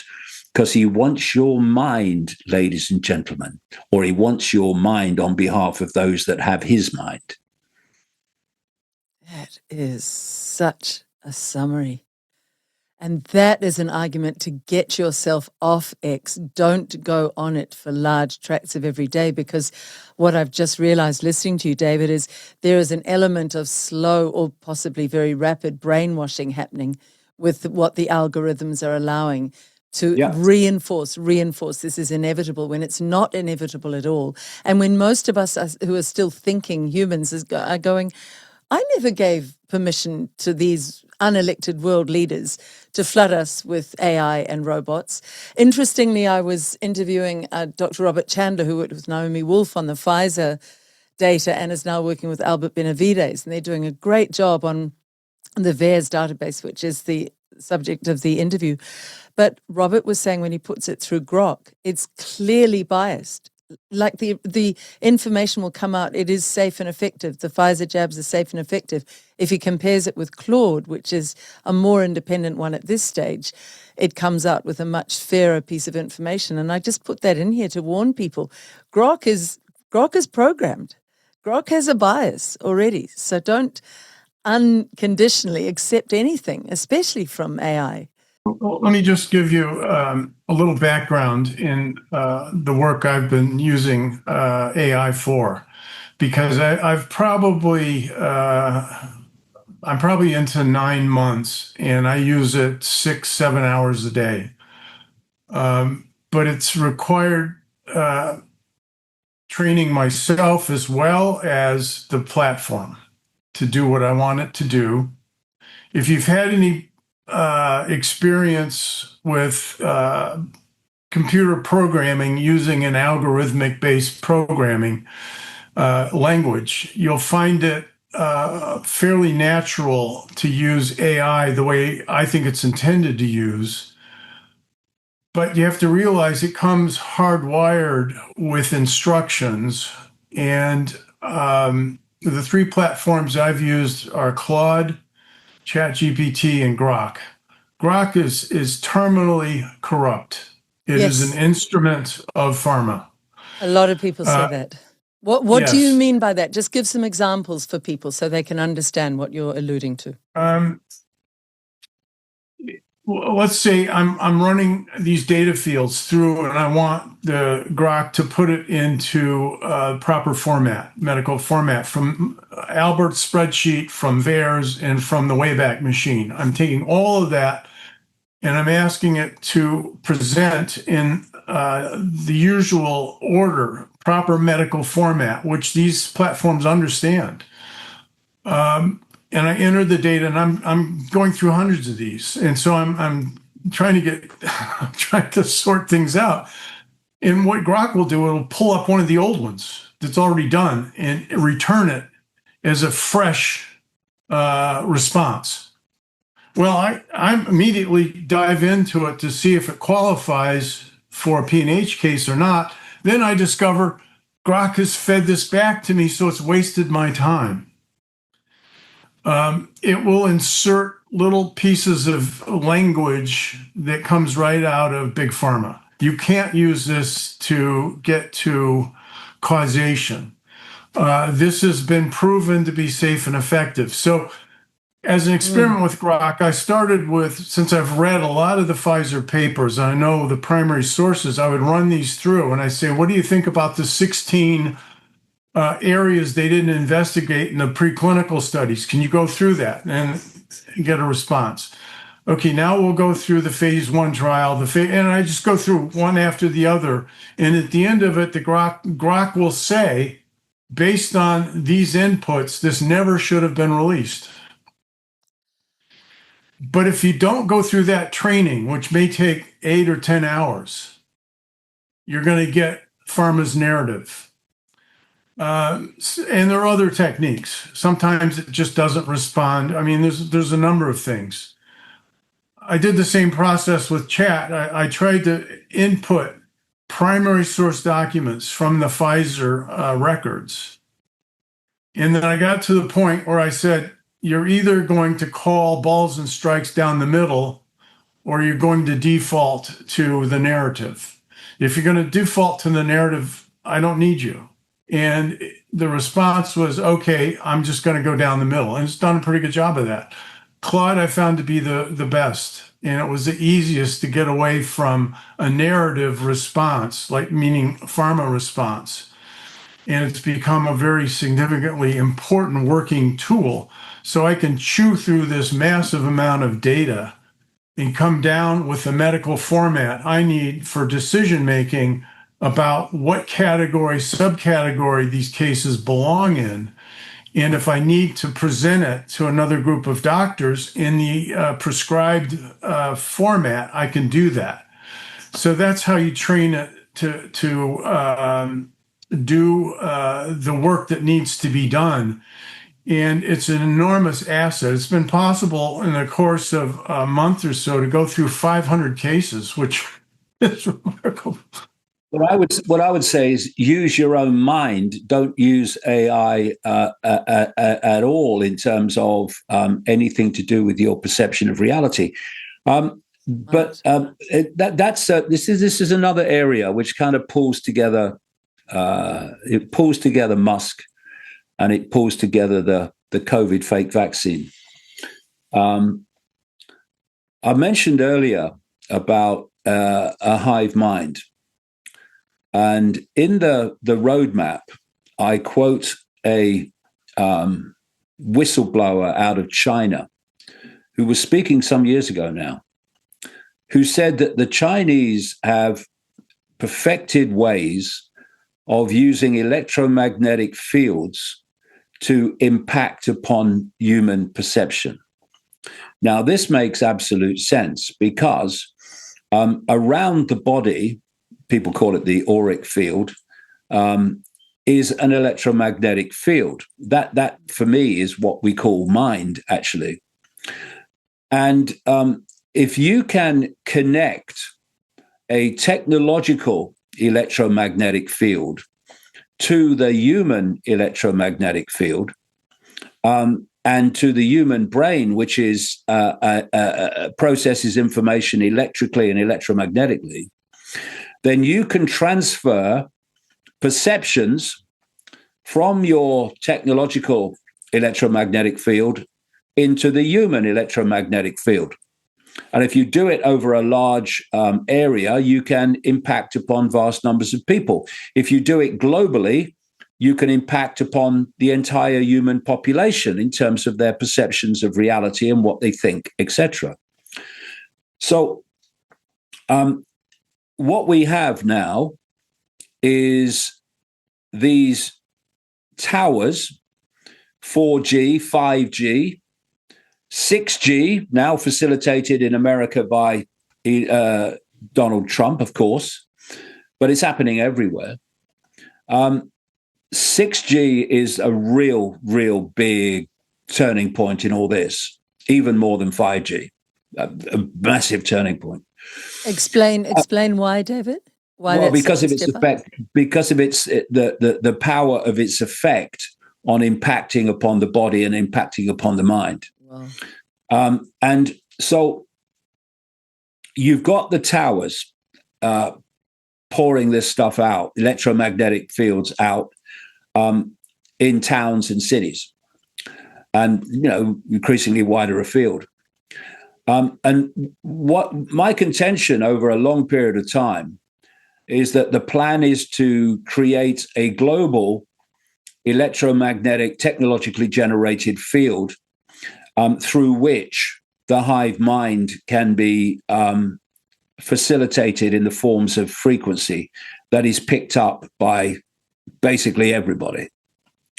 Oof. And so if you look at the towers, okay, you can bathe towns and cities in electromagnetic fields through which you can send these frequencies of the hive mind, but you can't do it to the entire planet. The way you do it to the entire planet is low orbit satellites. And you sell the low orbit satellites as internet connection. But what you're doing is creating this global electromagnetic field, which is the medium through which you are sending your hive mind perceptual frequencies, which the brain will then decode into a belief that you are coming to those perceptions. So SpaceX, Musk fronting up, is the leader by far in putting up these low orbit satellites. 11,000 so far, tens of thousands in the pipeline.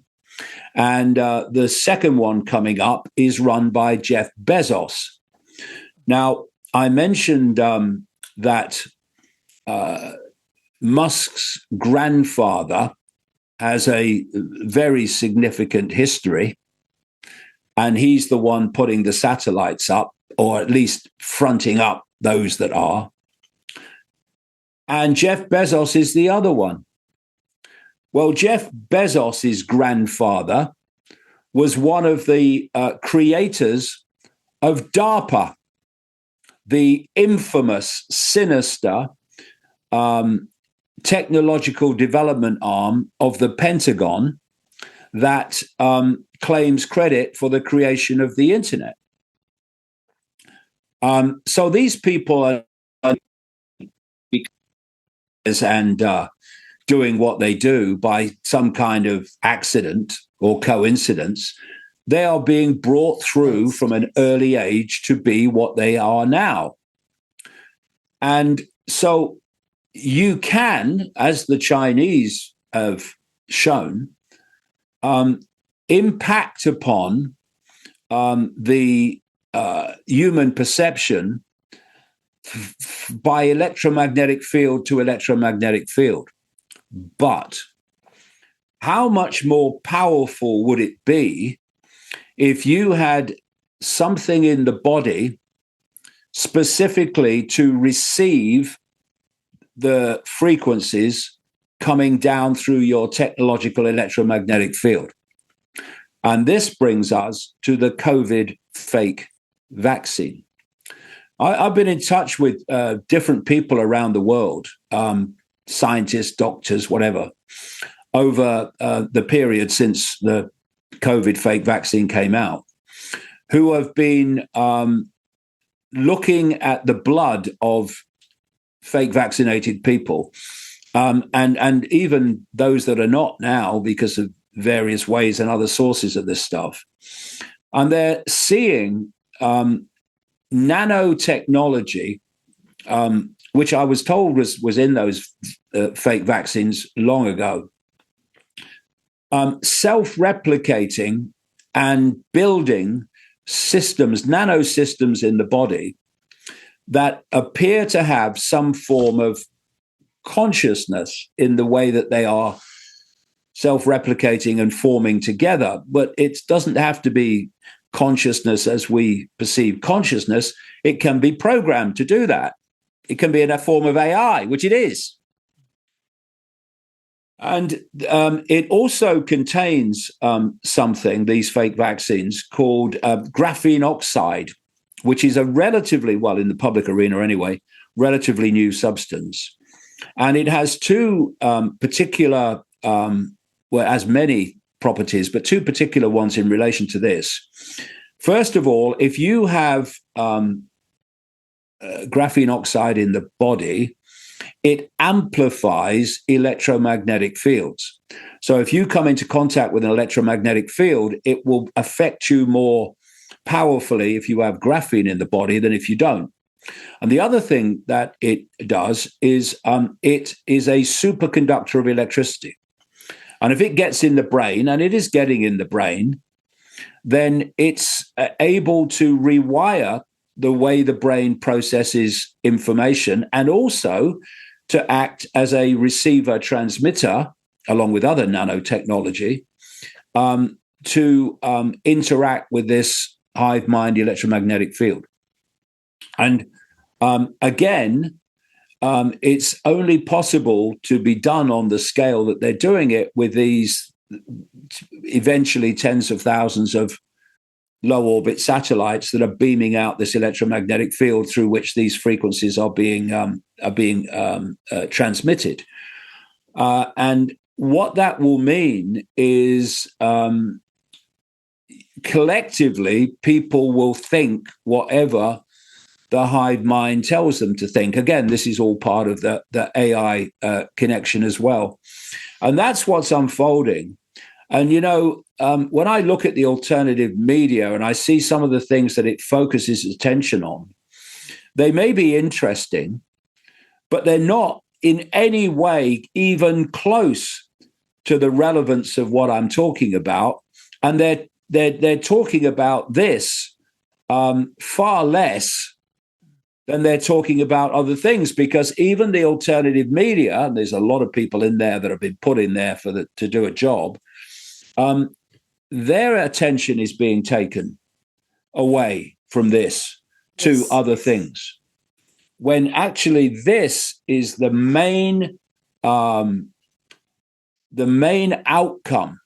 the most important outcome that they want. And all the attention they can misdirect so they can go unchallenged with this, the better, because then they'll reach a situation where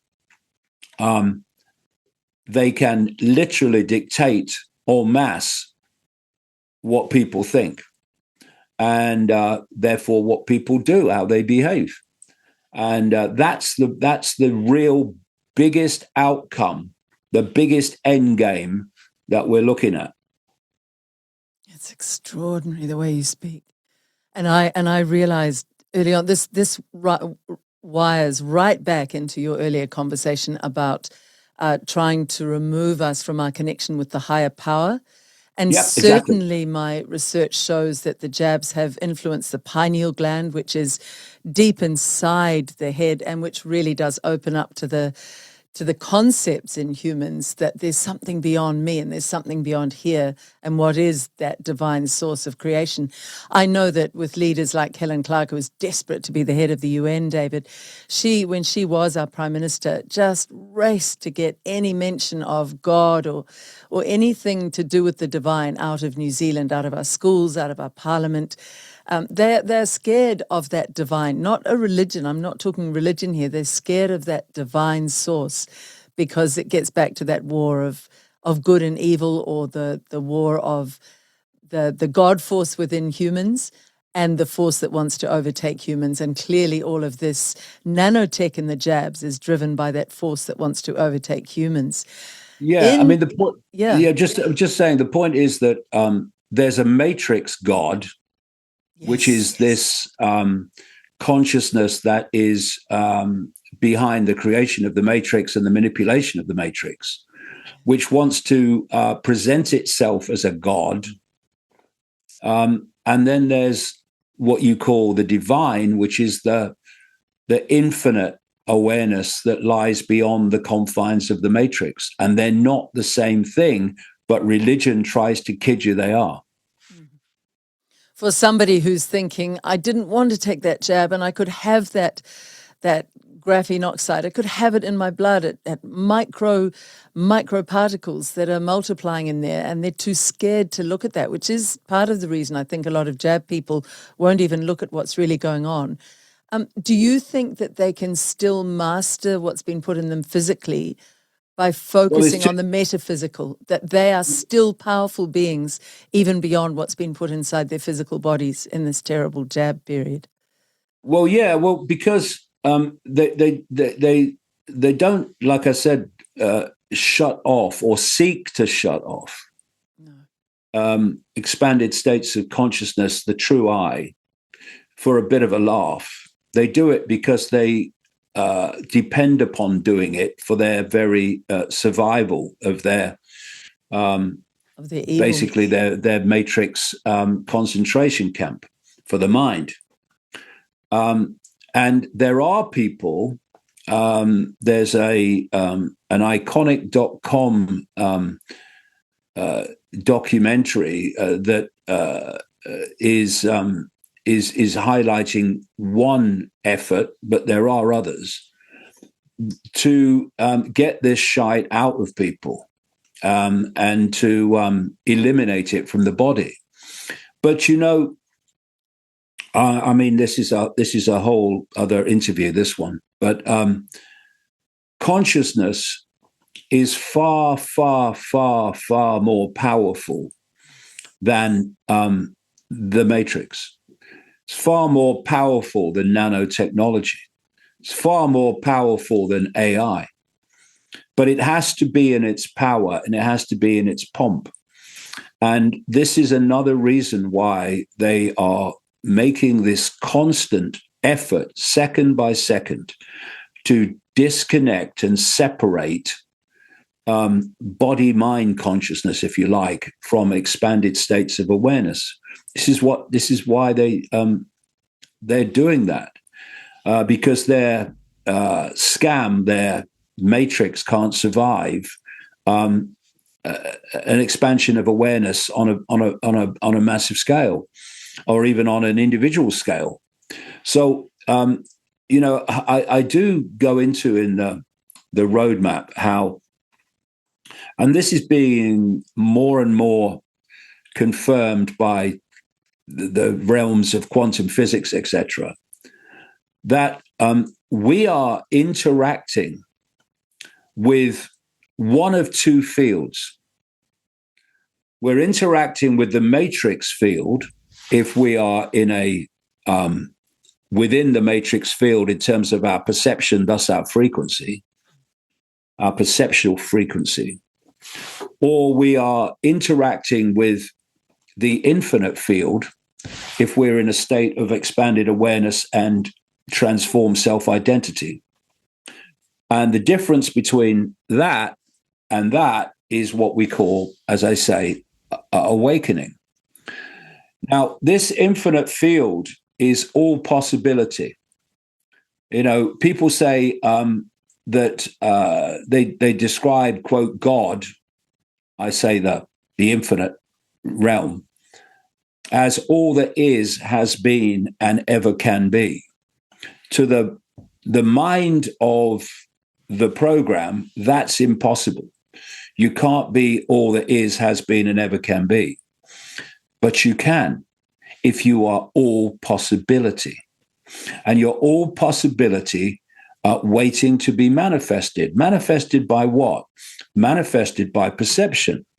We are interacting all the time with either the matrix field or the infinite field. And in the infinite field, we are interacting with all possibility. In the matrix field, we are interacting with limited possibility by its very nature. So if you can expand your awareness beyond the matrix field and into the infinity that you are, you're tapping into all possibility. And all possibility, that interaction between your perceptions and all possibility manifests out of all possibility your perceptual field. I have this phrase, what you believe, you perceive, and what you perceive, you experience. People say, why does this always happen to me? Well, why are you always in the same state of perception? That's the answer. That's why it's always happening to you. It's a feedback loop between you and limited possibility or all possibility.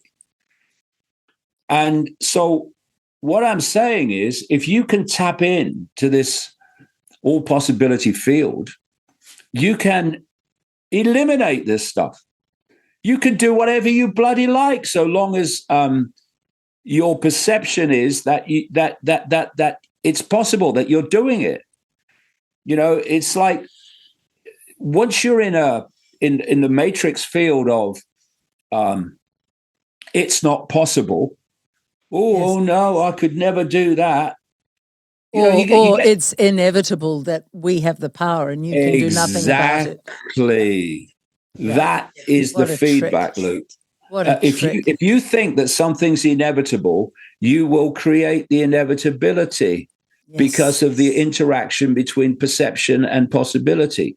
So, yes, we can eliminate this stuff. We can do whatever we like, but only if we tap into that level of all possibility, and that means expanding your awareness and self-identity to see yourself as who we truly are, rather than what we're told we must believe we are.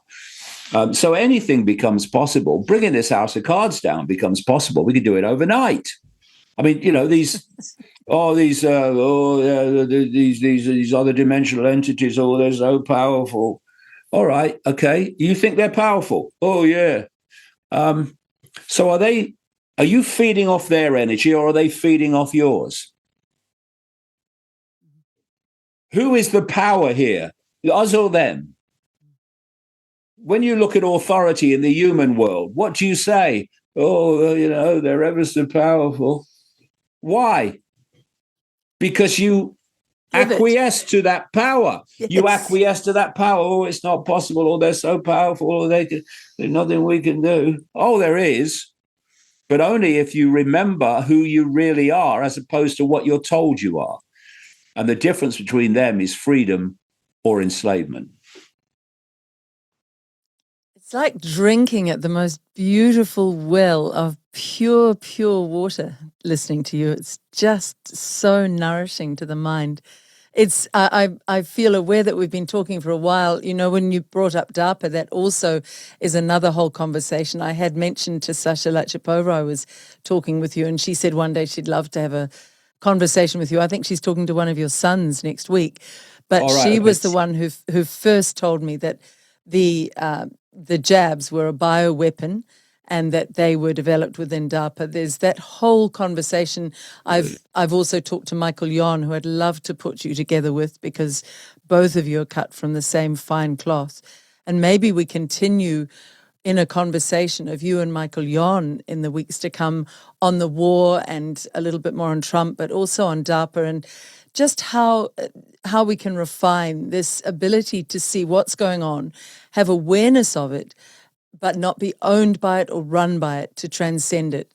Because, David, it's not a matter of not looking at what's going on. That, I think, is where we need to finish. You need to know the truth of what is happening and then free yourself from it. Would that be fair? Well, it's like I say, it's not the what that tells you what's happening. It's the why. It's the why that opens up the panorama. So you can see, for instance, that as we speak, there's a war with Iran. That's a what. The why tells you the context within which the what is happening. And it's the why that we need to focus on, not just the what. Perhaps finish with that. What is the why? What is the why for you? I'm just going to find some of those questions that came in this morning too. So what would you say the why is? It's back to that control grid, isn't it? That control. Yeah, totally. I mean, this is a whole new area, but it's happening because it's meant to happen. I mean, and the potential, if you look at it, for society globally is potentially massive, because what you look at in any society, and global society in general, is that energy is what drives it. Energetic power is what drives it. It makes it possible.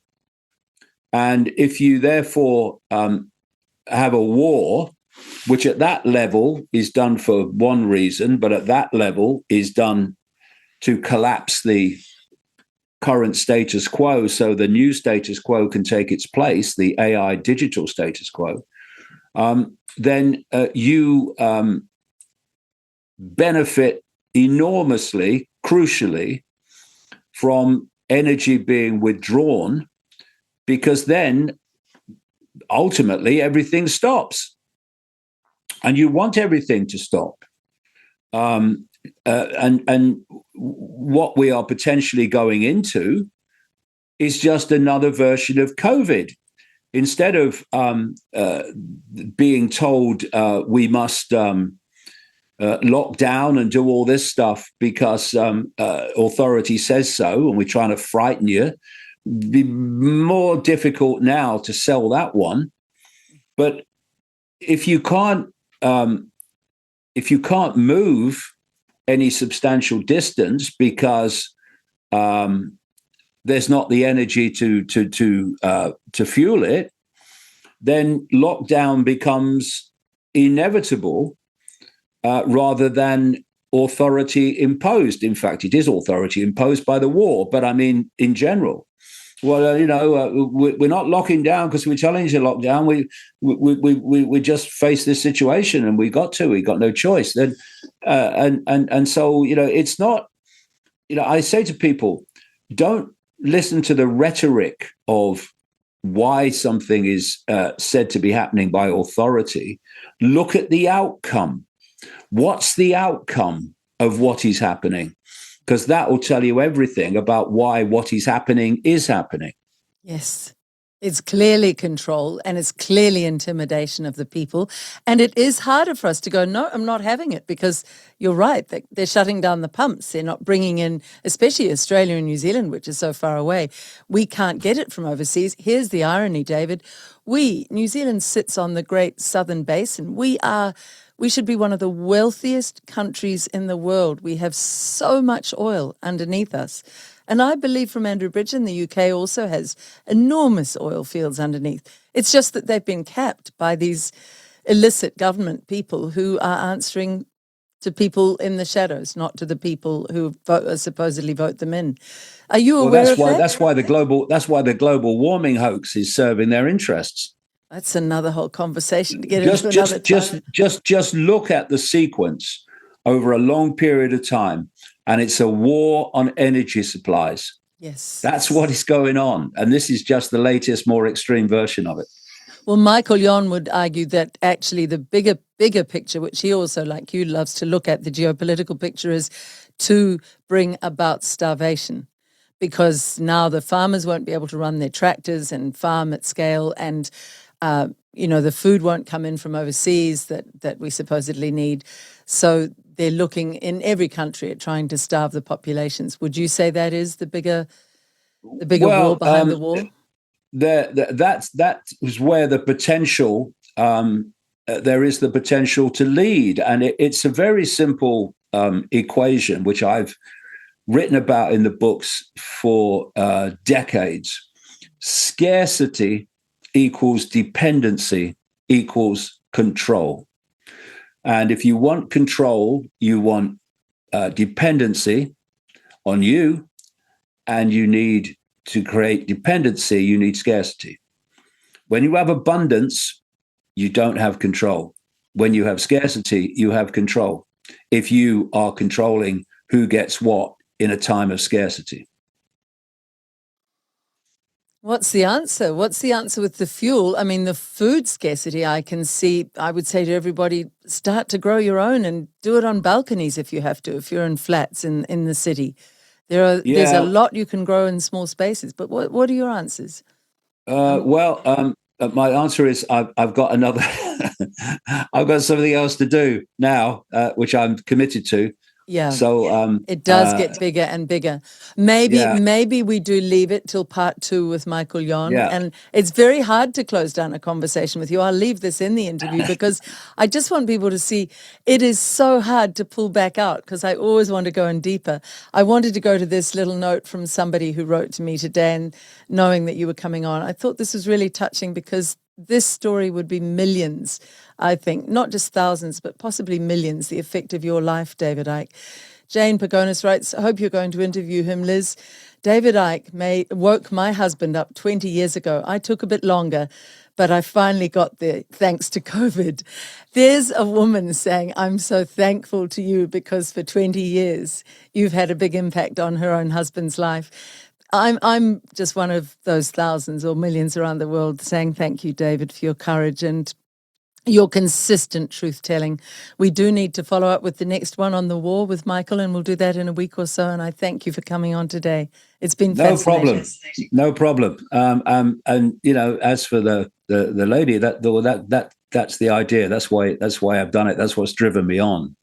Knowing what humanity could be if only we remembered who we are, which is actually not humanity. It's consciousness, infinite awareness, a state of being aware.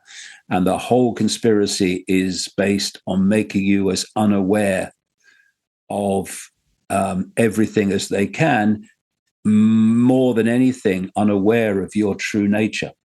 And when we remember that, the house of cards will come down. But we've got to move quickly now. We'll put a link to your book, your latest book, The Roadmap, here as well, so people can read more into this, and we'll talk to you again soon. Thank you, Okay, David mate. Icke. See you, Liz. Bye. Wonderful. In this whole agenda, crunch time for the human race.